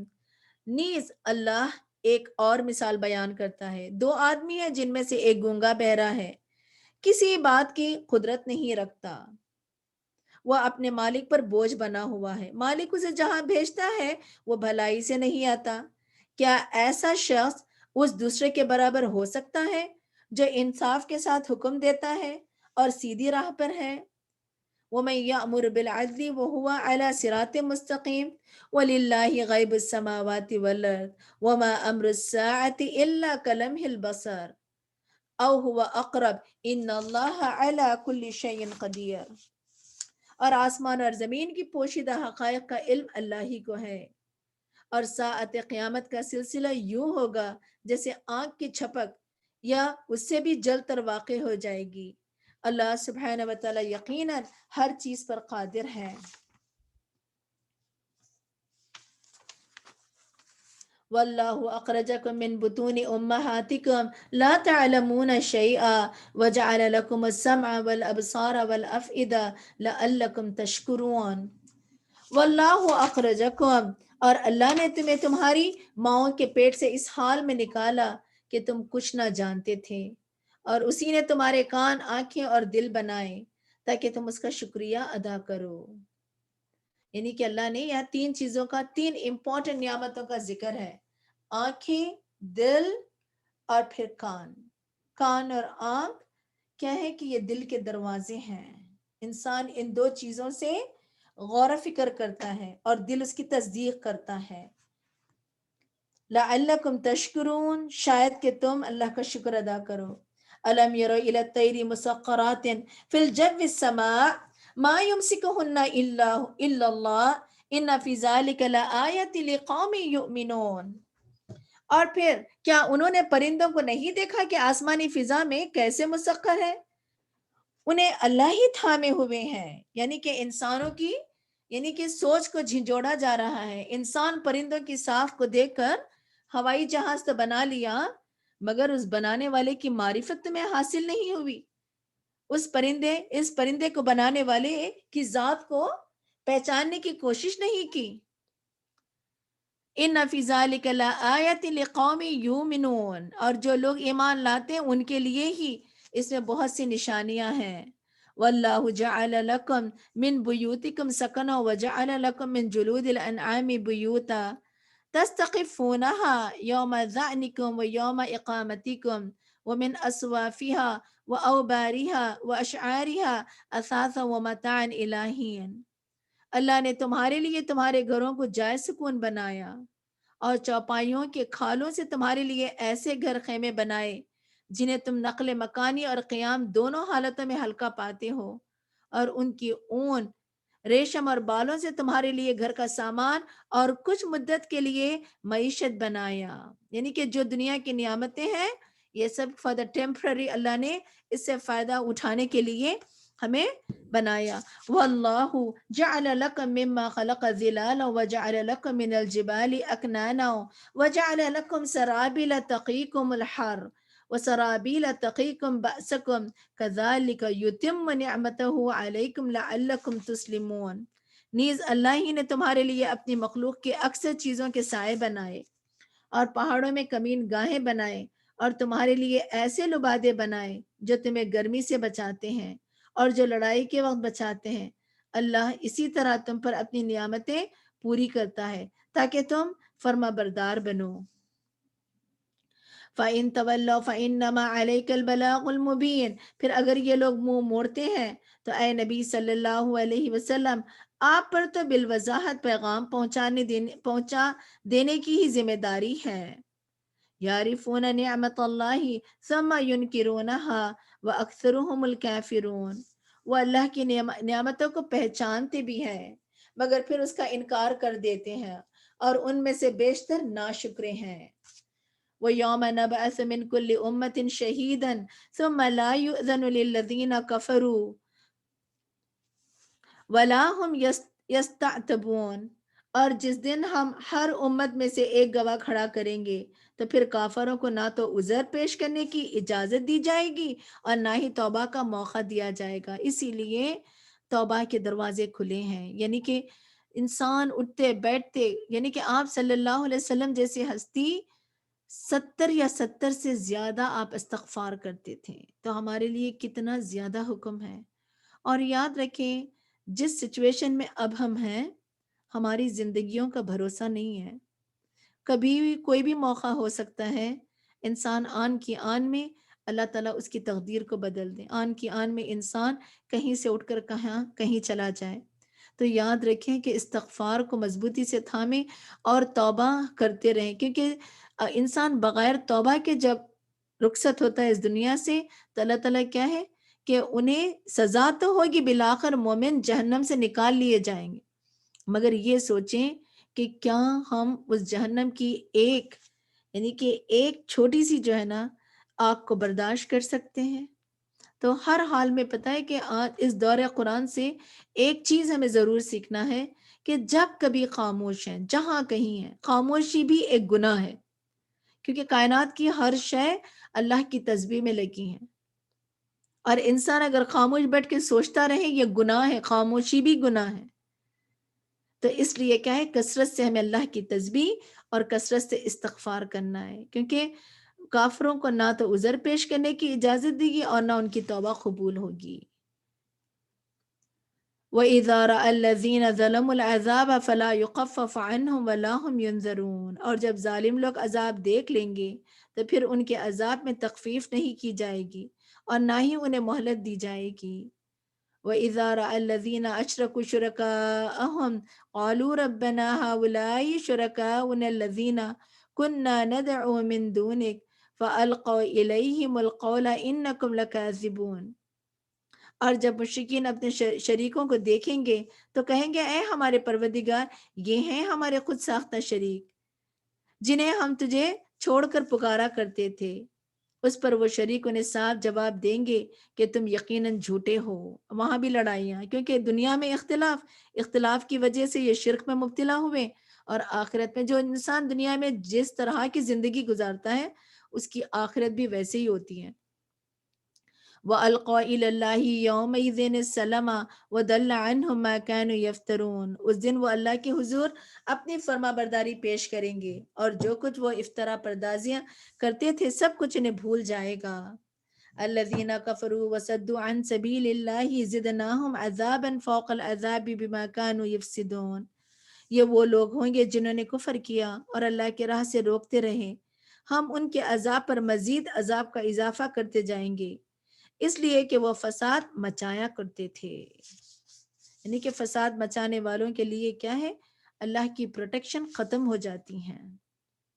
وَيَوْمَ نَبْعَثُ فِي كُلِّ أُمَّةٍ شَهِيدًا عَلَيْهِمْ مِنْ أَنفُسِهِمْ وَجِئْنَا بِكَ شَهِيدًا عَلَى هَؤُلَاءِ وَنَزَّلْنَا عَلَيْكَ الْقُرْآنَ تِبْيَانًا لِكُلِّ شَيْءٍ وَهُدًى وَرَحْمَةً وَبُشْرَى لِلْمُسْلِمِينَ، اور جس دن ہم ہر امت میں سے انہی میں سے ایک گواہ کھڑا کریں گے اور ان پر ہم آپ صلی اللہ علیہ وسلم کو گواہ لائیں گے، یعنی ہر امت کی گواہ آپ صلی اللہ علیہ وسلم ہوئیں گے، اور ہم نے آپ پر ایسی کتاب نازل کی ہے جس میں ہر چیز کی وضاحت موجود ہے، اور اس میں مسلمانوں کے لیے ہدایت، رحمت اور خوشخبری ہے۔ I want you to highlight this، اس میں کن لوگوں کے لیے ہدایت، خوشخبری اور رحمت؟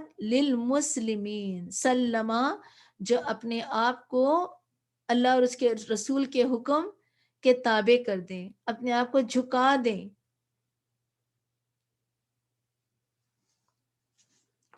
ان اللہ یأمر بالعدل والإحسان وإیتاء ذی القربى وینہی عن الفحشاء والمنکر والبغی یعظکم لعلکم تذکرون، اللہ تعالیٰ تمہیں عدل، احسان اور قرابت داروں کی امداد دینے کا حکم دیتا ہے اور بے حیائی، برے کام کا، سرکشی سے منع کرتا ہے۔ وہ تمہیں اس لیے نصیحت کرتا ہے کہ تم اسے قبول کرو اور یاد رکھو۔ یہ اس آیت میں 3 کرنے کے کام ہیں اور 3 کاموں سے روکا گیا۔ علماء کا قول ہے کہ کوئی آیت ایسی نہیں ہے کہ انسانی ہدایت کے لیے جو ہے نا موجود ہے، یعنی کہ ایک انسانی ایک زندگی بہترین زندگی بسر کرنے کے لیے یہ ایک آیت کافی ہے.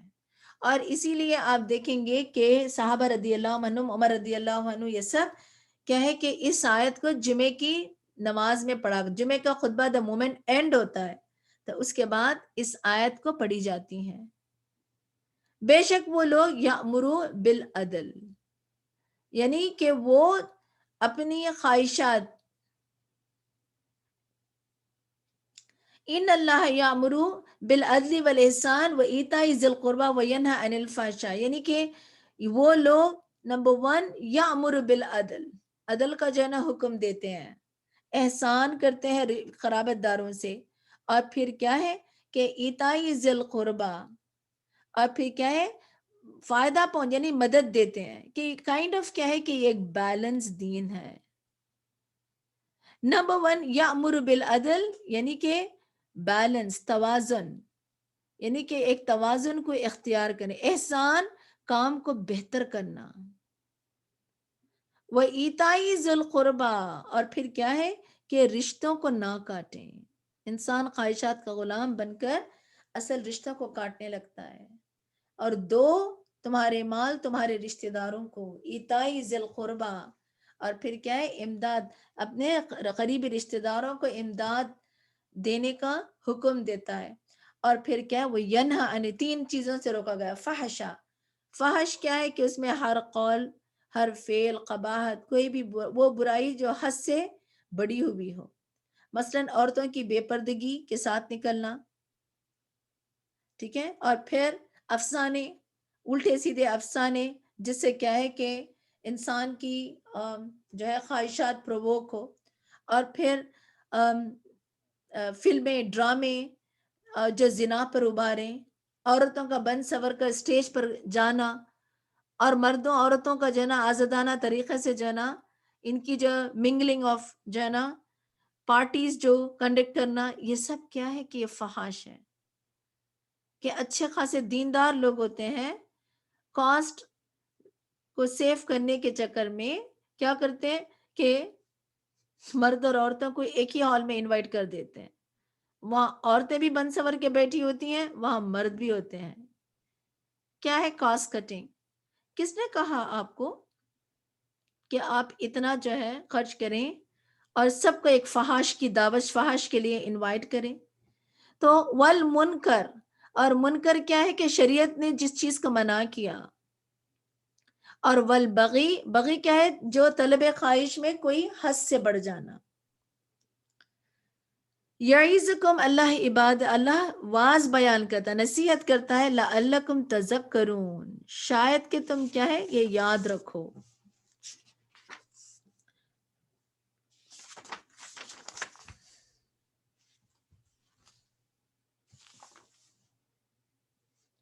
وَأَوْفُوا بِعَهْدِ اللَّهِ إِذَا عَهَدتُّمْ وَلَا تَنقُضُوا الْأَيْمَانَ بَعْدَ تَوْكِيدِهَا وَقَدْ جَعَلْتُمُ اللَّهَ عَلَيْكُمْ كَفِيلًا إِنَّ اللَّهَ يَعْلَمُ مَا تَفْعَلُونَ. اور اگر تم نے اللہ سے کوئی عہد کیا ہو تو اسے پورا کرو، اور اپنی قسموں کو پکا کرنے کے بعد مت توڑو، جبکہ تم اپنے قول و قرار پر اللہ کو ضامن بنا چکے ہو. جو تم کرتے ہو اللہ اسے خوب جانتا ہے. وَلَا تَكُونُوا كَالَّتِي نَقَضَتْ غَزْلَهَا مِنْ بَعْدِ قُوَّةٍ أَنْكَاثًا تَتَّخِذُونَ أَيْمَانَكُمْ دَخْلًا بَيْنَكُمْ أَنْ تَكُونَ أُمَّةً هِيَ أَرْبَى مِنْ أُمَّةٍ إِنَّمَا يَبْلُوكُمُ اللَّهُ بِهِ وَلِيُبَيِّنَنَّ لَكُمْ يَوْمَ الْقِيَامَةِ مَا كُنْتُمْ فِيهِ تَخْتَلِفُونَ. اور پھر کیا ہے کہ اللہ سبحانہ وتعالیٰ اس عورت کی مثال بیان کرتا ہے، کہتا ہے کہ اس عورت کی طرح نہ ہو جانا جس نے بڑی محنت سے سود کاتا پھر خود ہی اسے ٹکڑے ٹکڑے کر ڈالا. یعنی کہ یہاں پہ وہاں مکے میں ایک دیوانی عورت ہوتی تھی، جس کا نام خرقہ تھا. تو اللہ تعالیٰ اس کی مثال بیان کرتے ہوئے یعنی کہ ان لوگوں کو سمجھا رہے ہیں. ٹھیک ہے، بعض وقت کیا ہوتا ہے کہ دین پڑھنے پڑھانے میں ہم اپنا بہت ٹائم لگاتے ہیں اور اپنے عمل کو زیرو کر دیتے ہیں. پڑھتے ہیں، پڑھائی میں ٹائم لگتا ہے، مگر عمل وہ علم کے موافق نہیں ہوتا. تو ایک وہ عورت دیوانی عورت جو مکے میں تھی وہ سود کاٹتی تھی اور اتنا سارا دن رات کرتی، جب پورا دھاگا بن جاتا تو اس کو بیٹھ کے لیتی سیزرز، اس کو ٹکڑے ٹکڑے کر ڈالتی. تم اپنی قسموں کو باہمی معاملات میں مکر و فریب کا ذریعہ بناتے ہو کہ ایک جماعت دوسری سے ناجائز فائدہ حاصل کریں. اللہ تو ان قسموں اور معاہدوں کے ذریعے تمہاری آزمائش کرتا ہے اور قیامت کے دن تم پر یقیناً اس بات کی وضاحت کر دے گا جس سے تم اختلاف کیا کرتے تھے. تو بیسیکلی کیا ہے کہ یہ ایک منافقت ہے کہ کسی سے وعدہ کرو تو اور تم توڑ دو، اور پھر علم حاصل کرو تو وہ علم اپنے عمل کے موافق نہ ہو. وَلَوْ شَاءَ اللَّهُ لَجَعَلَكُمْ أُمَّةً وَاحِدَةً وَلَكِنْ يُضِلُّ مَن يَشَاءُ وَيَهْدِي مَن يَشَاءُ وَلَتُسْأَلُنَّ عَمَّا كُنتُمْ تَعْمَلُونَ. اور اگر اللہ تعالیٰ چاہتا تو تمہیں ایک ہی امت بنا دیتا، لیکن وہ جسے چاہتا ہے گمراہ کرتا ہے اور جسے چاہتا ہے ہدایت دیتا ہے. اور جو کچھ تم کرتے رہے اس سے متعلق ضرور تمہاری باز پرست ہوگی. تو یہ اللہ تعالیٰ کی بانٹ ہے، اور اصل کرنے کا کام کیا ہے کہ ہمیں فوکس ہونا ہے. ٹھیک ہے، ہمارا فوکس کیا ہے؟ وَلَا تَتَّخِذُوا أَيْمَانَكُمْ دَخَلًا بَيْنَكُمْ، نیز اپنے جو ہے نا قسموں کو باہمی ملاقات میں دھوکہ دینے کا ذریعہ نہ بناؤ. بعد ثبوتها وتذوقوا السوء بما صددتم عن سبیل اللہ ولکم عذاب علیم. اور نہ تمہارے قدم ورنہ تمہارے قدم جم جانے کے بعد پھر سے اکھڑ جائیں گے، اور عہد شکنی کی وجہ سے جو تم اللہ کی راہ سے روکتے رہے اس کے پاداش میں تمہیں برا نتیجہ بھگتنا ہوگا، اور آخرت میں تمہارے لیے بہت بڑا عذاب ہوگا. یعنی تمہاری نیت صاف ہونی چاہیے. ٹھیک ہے، تم ایک دین کے رول ماڈل ہو، ایک رول ماڈل بنو. یہ نہ ہو کہ علم حاصل کرنے کے بعد وعدوں کو جو ہے نا وعدوں کا پاس نہ رکھیں، قسموں کو جو ہے نا بہت لائٹلی لے لیں، کمٹمنٹ ہے ہی نہیں. وَلَا تَشْتَرُوا بِعَهْدِ اللَّهِ ثَمَنًا قَلِيلًا، اللہ سے کیے ہوئے عہد کو تھوڑی سی قیمت کے عوض مت بیچو. إِنَّمَا عِندَ اللَّهِ هُوَ خَيْرٌ لَكُمْ إِن كُنتُمْ تَعْلَمُونَ.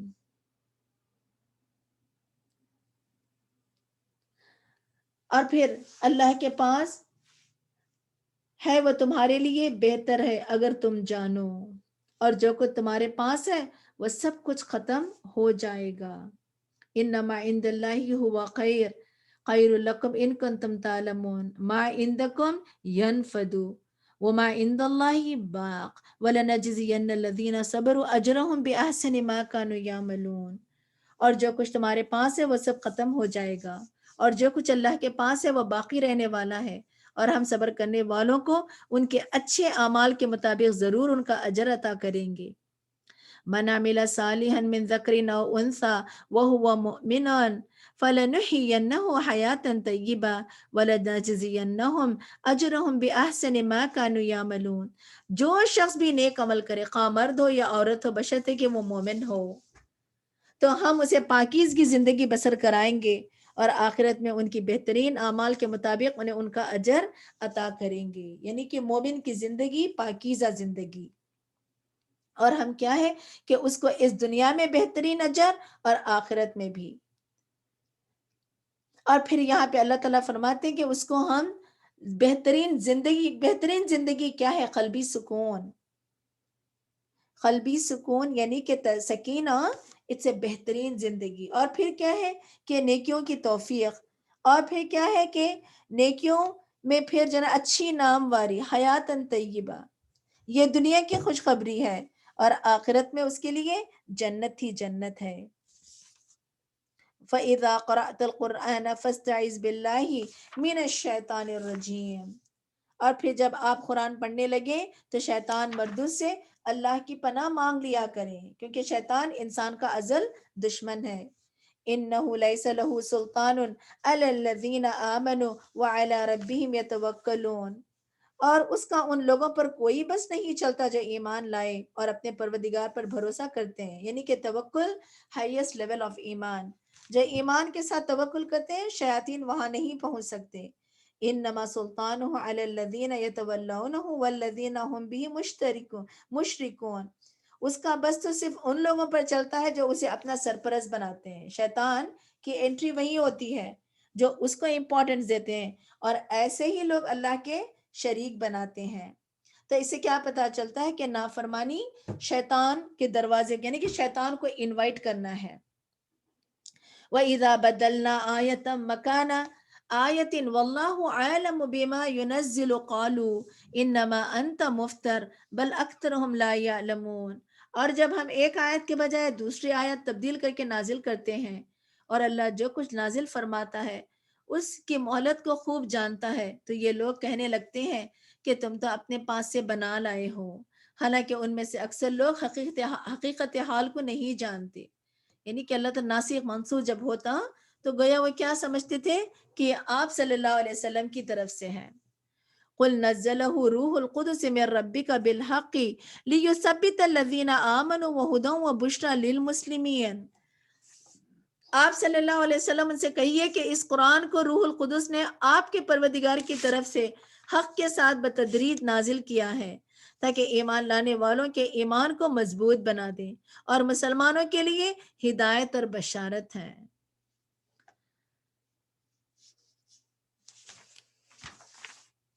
وَلَقَدْ نَعْلَمُ أَنَّهُمْ يَقُولُونَ إِنَّمَا يُعَلِّمُهُ بَشَرٌ لسان الذي يلحدون إليه أعجمي وهذا لسان عربي مبين. اور ہم خوب جانتے ہیں کہ کافر یہ کہتے ہیں کہ کوئی انسان ہے جو اس نبی کو یہ قرآن سکھاتا ہے، حالانکہ جس شخص کی طرف یہ بات منسوب کرتے ہیں وہ اجمی ہے اور یہ قرآن سلیس عربی زبان میں ہے. یعنی کہ آپ صلی اللہ علیہ وسلم ایک شخص کے پاس جایا کرتے تھے، بیٹھا کرتے تھے، تو وہ انہوں نے یہ سمجھا کہ یہ نبی صلی اللہ علیہ وسلم کو، کیونکہ وہ اہل کتاب میں سے تھا، تو آپ صلی اللہ علیہ وسلم کو یہ پڑھا رہا ہے. اللہ تعالیٰ فرماتے ہیں کہ وہ اجمی، اس کو عربی نہیں ہے آتی، یعنی کہ عربی کا پتہ نہیں، اور قرآن عربی زبان میں ہے، اور قرآن کا پڑھانے والا اجمی اور قرآن کا پڑھنے والا عربی از اے کوسچن مارک. یہ کیسی جو ہے نا تم غلط تعویلیں کرتے ہو. ان الذین لا یؤمنون بآیات اللہ لا یہدیہم اللہ ولہم عذاب علیم. بلا شبہ جو لوگ اللہ کی آیات پر ایمان نہیں لاتے انہیں وہ کبھی راہ پر نہیں لاتا اور ان کے لیے دردناک عذاب ہے. انما یفتری الکذب الذین لا یؤمنون بآیات اللہ فاولئک هم الکاذبون. اور جھوٹ تو صرف وہ لوگ افطرا کرتے ہیں جو اللہ کی آیات پر ایمان نہیں لاتے، اور یہی لوگ جھوٹے ہیں. اولئک هم الکاذبون، یہ لوگ جھوٹے ہیں. من کفر باللہ من بعد ایمانہ الا من اکرہ وقلبہ مطمئن بالایمان ولکن من شرح بالکفر صدرا فعلیہم غضب من اللہ ولہم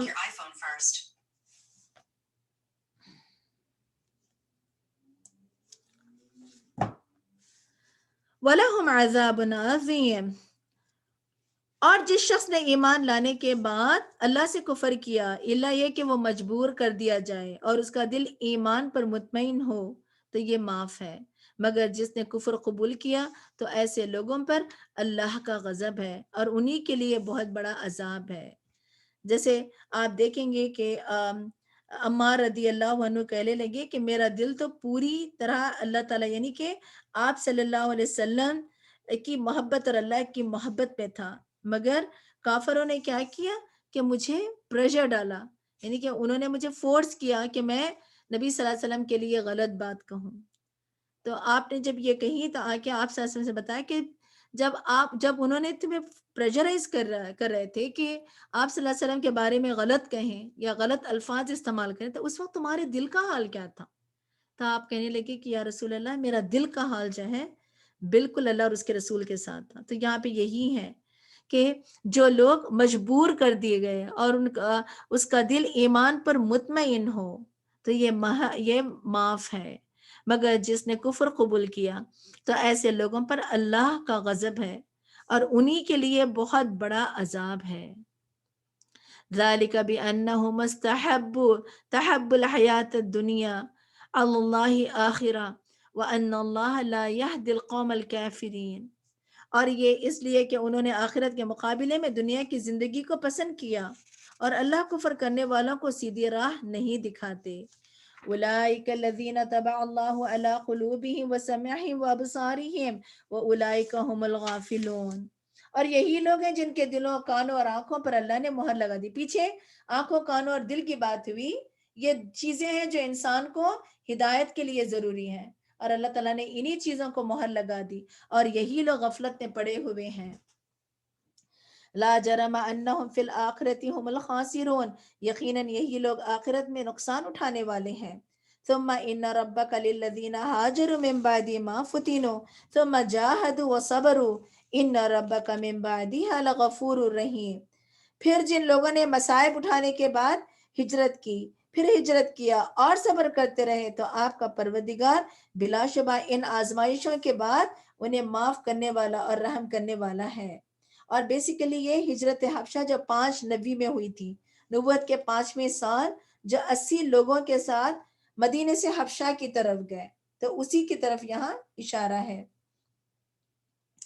یوم تأتی کل نفس تجادل عن نفسها وتوفى کل نفس ما عملت وهم لا یظلمون، جس دن ہر شخص اپنی بابت ہی جھگڑا کرتا ہوا آئے گا اور ہر ایک کو ان کے اعمال کا پورا پورا بدلہ دیا جائے گا اور ان پر کچھ ظلم نہ ہوگا۔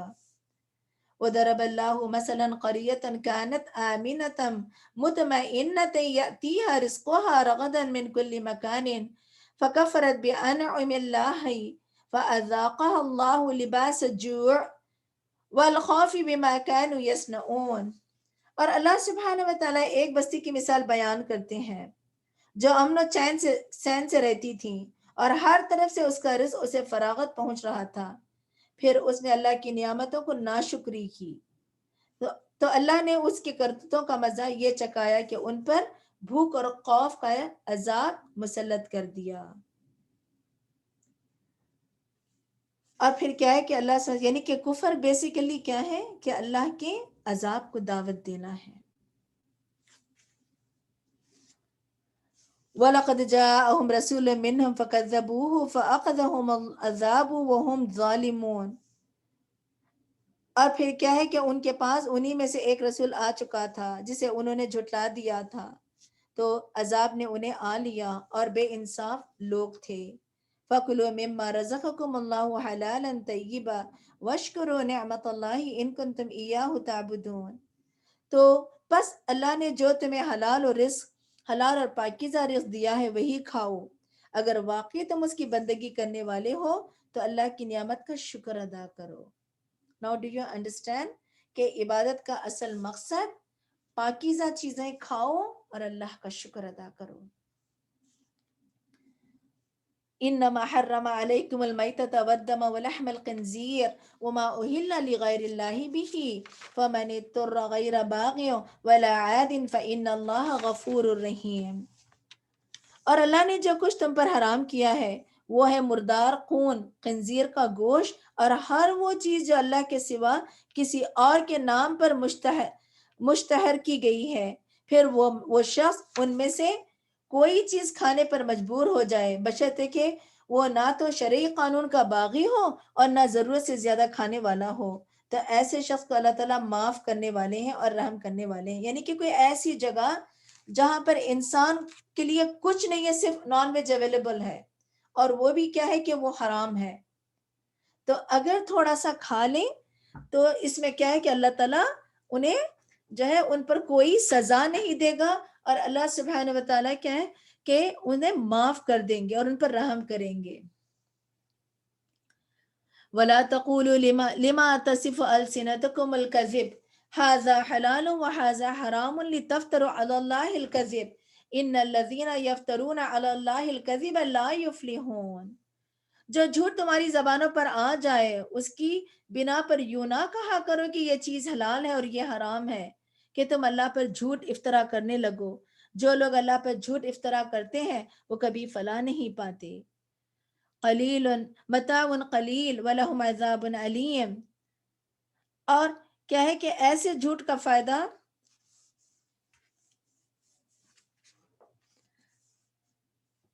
متاع قلیل ولہم عذاب علیم، اور پھر کیا ہے کہ ایسے جھوٹ کا فائدہ تو تھوڑا سا ہے مگر آخرت میں ان کے لیے دردناک عذاب ہے، یعنی کہ یہ بہت ہی چھوٹا فائدہ ہے۔ وعلى الذين حادوا حرمنا ما قصصنا عليك من قبل وما ظلمناهم ولكن كانوا انفسهم يظلمون، اور یہودیوں پر ہم نے جو کچھ حرام کیا تھا وہ ہم اس سے بیشتر آپ سے بیان کر چکے ہیں، ان پر ہم نے ظلم نہیں کیا تھا بلکہ وہ لوگ خود ہی اپنے آپ پر ظلم کرتے رہے۔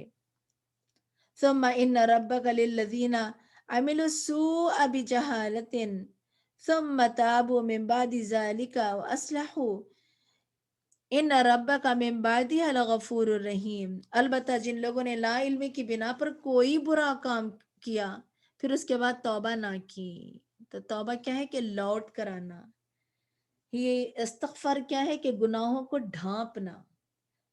جب استغفار اور توبہ ہم نے پڑھا تھا نا پیچھے، تو توبہ کیا ہے کہ گناہوں کا اعتراف کرنا، اللہ سے یہ عہد کرنا،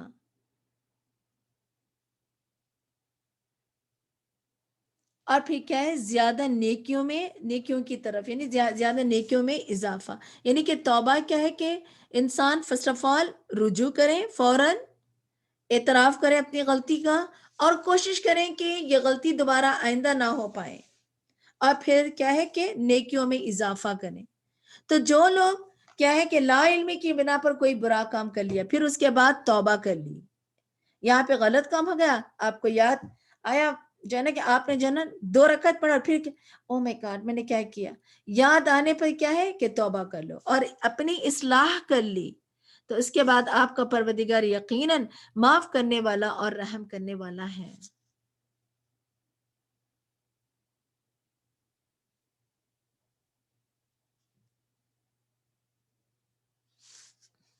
ان ابراہیم کان امۃ قانتا للہ حنیفا ولم یک من المشرکین، بلا شبہ ابراہیم اپنی ذات میں ایک امت تھے، اللہ کے فرما بدار اور یکسو رہنے والے تھے، وہ ہرگز مشرک نہ تھے۔ شاکرا لانعمہ اجتباہ وہداہ الی صراط مستقیم، وہ اللہ کی نعمتوں کے شکر گزار تھے، اللہ نے انہیں منتخب کر لیا اور سیدھی راہ دکھا دی، یعنی کہ انہوں نے اللہ کا شکر، سب سے زیادہ اللہ کے شکر گزار بندے تھے۔ کیسے؟ اللہ نے آپ کو نبوت دی، آپ نے نبوت کا حق ادا کیا، اللہ نے رزق دیا تو آپ نے اس رزق کیا ہے کہ لوگوں کے ساتھ اس رزق کو شیئر کیا اور اس رزق کا شکر ادا کیا، اور پھر اللہ تعالیٰ نے اس کی دی ہوئی چیز اسی کی راہ میں لگایا۔ تو کیا ہے کہ وہ شخص جو یہاں پہ کیا ہے کہ شاکرن، یعنی کہ جو شکر گزار کیا ہوتا ہے کہ وہ ہر وقت حق کی تلاش میں ہوتا ہے اور حق کے لیے کیا ہے کہ خرچ کرتا ہے، اور حج یعنی کہ جو جس کا مقصد ہے، یعنی کہ شکر کیا ہے بیسیکلی، شکر یعنی کہ اس کی زندگی کا مقصد ہے، اس مقصد پہ وہ فوکس ہوتا ہے۔ وَآتَيْنَاهُ فِي الدُّنْيَا حَسَنًا، اور ہم نے انہیں دنیا میں بھی بھلائی عطا کی اور آخرت میں، تو وہ یقیناً صالحین میں سے ہوں گے۔ وَإِنَّهُ فِي الْآخِرَةِ لَمِنَ الصَّالِحِينَ، پھر ہم نے آپ کی طرف وحی کی کہ یکسو رہنے والے ابراہیم کی ملت کی ابتدا کر لو، وہ مشرک نہ تھے۔ إِنَّمَا جُعِلَ السَّبْتُ عَلَى الَّذِينَ اخْتَلَفُوا فِيهِ، اور ہفتے کا قصہ تو وہ صرف ان لوگوں پر مسلط کیا گیا جنہوں نے اس بارے میں اختلاف کیا تھا۔ آپ کے پروردگار قیامت کے دن یقیناً باتوں کا فیصلہ کریں گے، اور جن میں یہ اختلاف کیا کرتے تھے۔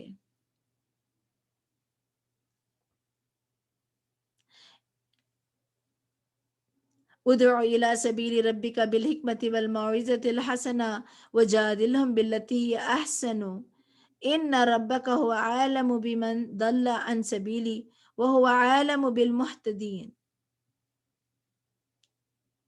اے نبی صلی اللہ علیہ وسلم، آپ لوگوں کو اپنے پروردگار کے راستے کی طرف حکمت اور عمدہ نصیحت کے ساتھ دعوت دیجیے۔ حکمت کیا ہوتی ہے؟ صحیح رائٹ ٹائم پر رائٹ ڈیسیشن۔ اللہ تعالیٰ نے عمر رضی اللہ عنہ کو حکمت سے نوازا، اور حکمت کا راز بھی کیا ہے؟ اللہ کا ڈر۔ جو جتنی قرآن اور سنتوں کا پابند ہوگا اللہ اس کو حکمتوں سے نوازے گا۔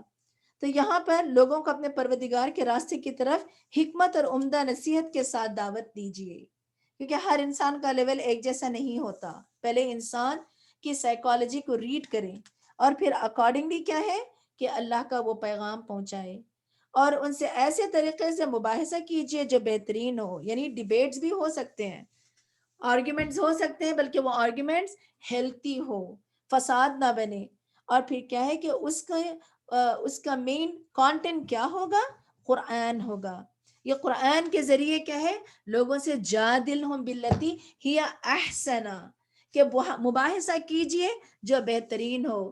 بلا شبہ آپ کا پروردگار اسے بھی خوب جانتا ہے جو اس کی راہ سے بھٹک چکا ہے۔ وَإِنْ عَاقَبْتُمْ فَعَاقِبُوا بِمِثْلِ مَا عُوقِبْتُمْ بِهِ وَلَئِنْ صَبَرْتُمْ لَهُوَ خَيْرٌ لِلصَّابِرِينَ۔ اور اگر تمہیں بدلہ لینا ہو تو اتنا ہی بدلہ لو جتنا تم پر زیادتی ہوئی ہو، اور اگر برداشت کر جاؤ تو صبر کرنے والوں کے لیے یہی بات بہتر ہے۔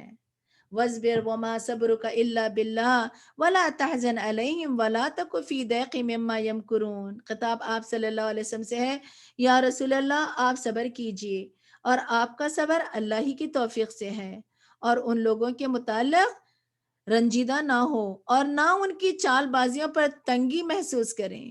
کون سے؟ اہل مکہ جو آپ کی پتہ ہے، ایک آپ صلی اللہ علیہ وسلم کی 23 ایئرز آف لائف میں 19 بار قاتلانہ حملے ہوئے، تو آپ صلی اللہ علیہ وسلم سے کہا جاتا ہے کہ صبر کیجئے، اور پھر کیا ہے؟ اللہ ہی کی توفیق سے ہے ان کے متعلق، یعنی کہ آپ رنجیدہ نہ ہو بلکہ کیا ہے؟ ان کے حق میں صبر کیجئے۔ ہاں اگر آپ کو بدلہ لینا ہے تو بدلہ لے سکتے ہیں، اگر آپ نے صبر کر لیا تو یہ زیادہ بہتر ہے۔ کیوں؟ ان اللہ مع الذین اتقوا والذین هم محسنون۔ بلا شبہ اللہ ان لوگوں کے ساتھ ہے جو اس سے ڈرتے ہیں اور اچھے کام کرتے ہیں۔ تو اوور آل یہاں پہ دیکھیں اللہ کی مدد ان لوگوں کے لیے جن کے اندر واتقوا ومحسنون، یعنی کہ جو اللہ کا احسان اور اللہ کا تقوی اختیار کرے گا۔ یہاں پہ کامیابی کی چابی یعنی کامیابی صبر کے ساتھ ہے۔ صبر اللہ کی طرف سے ہی آتا ہے اور صبر مانگنے سے ملتا ہے۔ جو کوشش کرتا ہے اللہ سبحانہ وتعالیٰ اس کو صبر سے نوازتے ہیں۔ اور پھر صبر ہم نے پیچھے یوسف علیہ السلام کی جو ہے نا لائف، یوسف علیہ السلام کی جو سیرت تھی اس میں ہم نے کیا پڑھا؟ صبر علم سے آتا ہے، جس کے اندر جتنا علم ہوگا اس کے اندر اتنی زیادہ برداشت ہوگی، اور یہ علم کیا ہے؟ اللہ کی رحمت۔ ٹھیک ہے، یہ علم اللہ کی رحمت۔ تو ہمیں کیا ہے کہ ان تمام آیات پر عمل کرنا ہے، کیونکہ بہت سے لوگ پیچھے جو علم حاصل کرتے ہیں اور علم کے بعد عمل ایکشن نہیں بدلتا، تو ان کے لیے بجائے اللہ سے جو ہے رحمت کے وہ قوم اللہ کی جو نا عذاب میں آ جاتی ہے۔ یہ جو آج جو ہو رہا ہے، جو ارد گرد بہت سے لوگ، ہم میں سے بہت سے لوگ ہیں، ٹھیک ہے، تو کتاب کا بہت علم ہوتا ہے مگر اخلاق بدترین ہوتا ہے۔ تو ہمیں ان چیزوں سے بچنا ہے، ہمیں ان چیزوں اللہ سے دعا کریں کہ اللہ تعالیٰ جو ہے اس کتاب، یہ جو کتاب ہم سے جو ایکسپیکٹ کرتی ہے، اللہ تعالیٰ ہمیں اس کتاب جیسا بنا دے۔ اس کتاب کی جو ایکسپیکٹیشن ہے اللہ تعالیٰ جو جیسے تو چاہتا ہے ہمیں ویسے بنا دے۔ وآخر الدعوانا ان الحمد للہ رب العالمین۔ سبحانک اللہم وبحمدک نشہد ان لا الہ الا انت نستغفرک ونتوب الیک۔ انشاءاللہ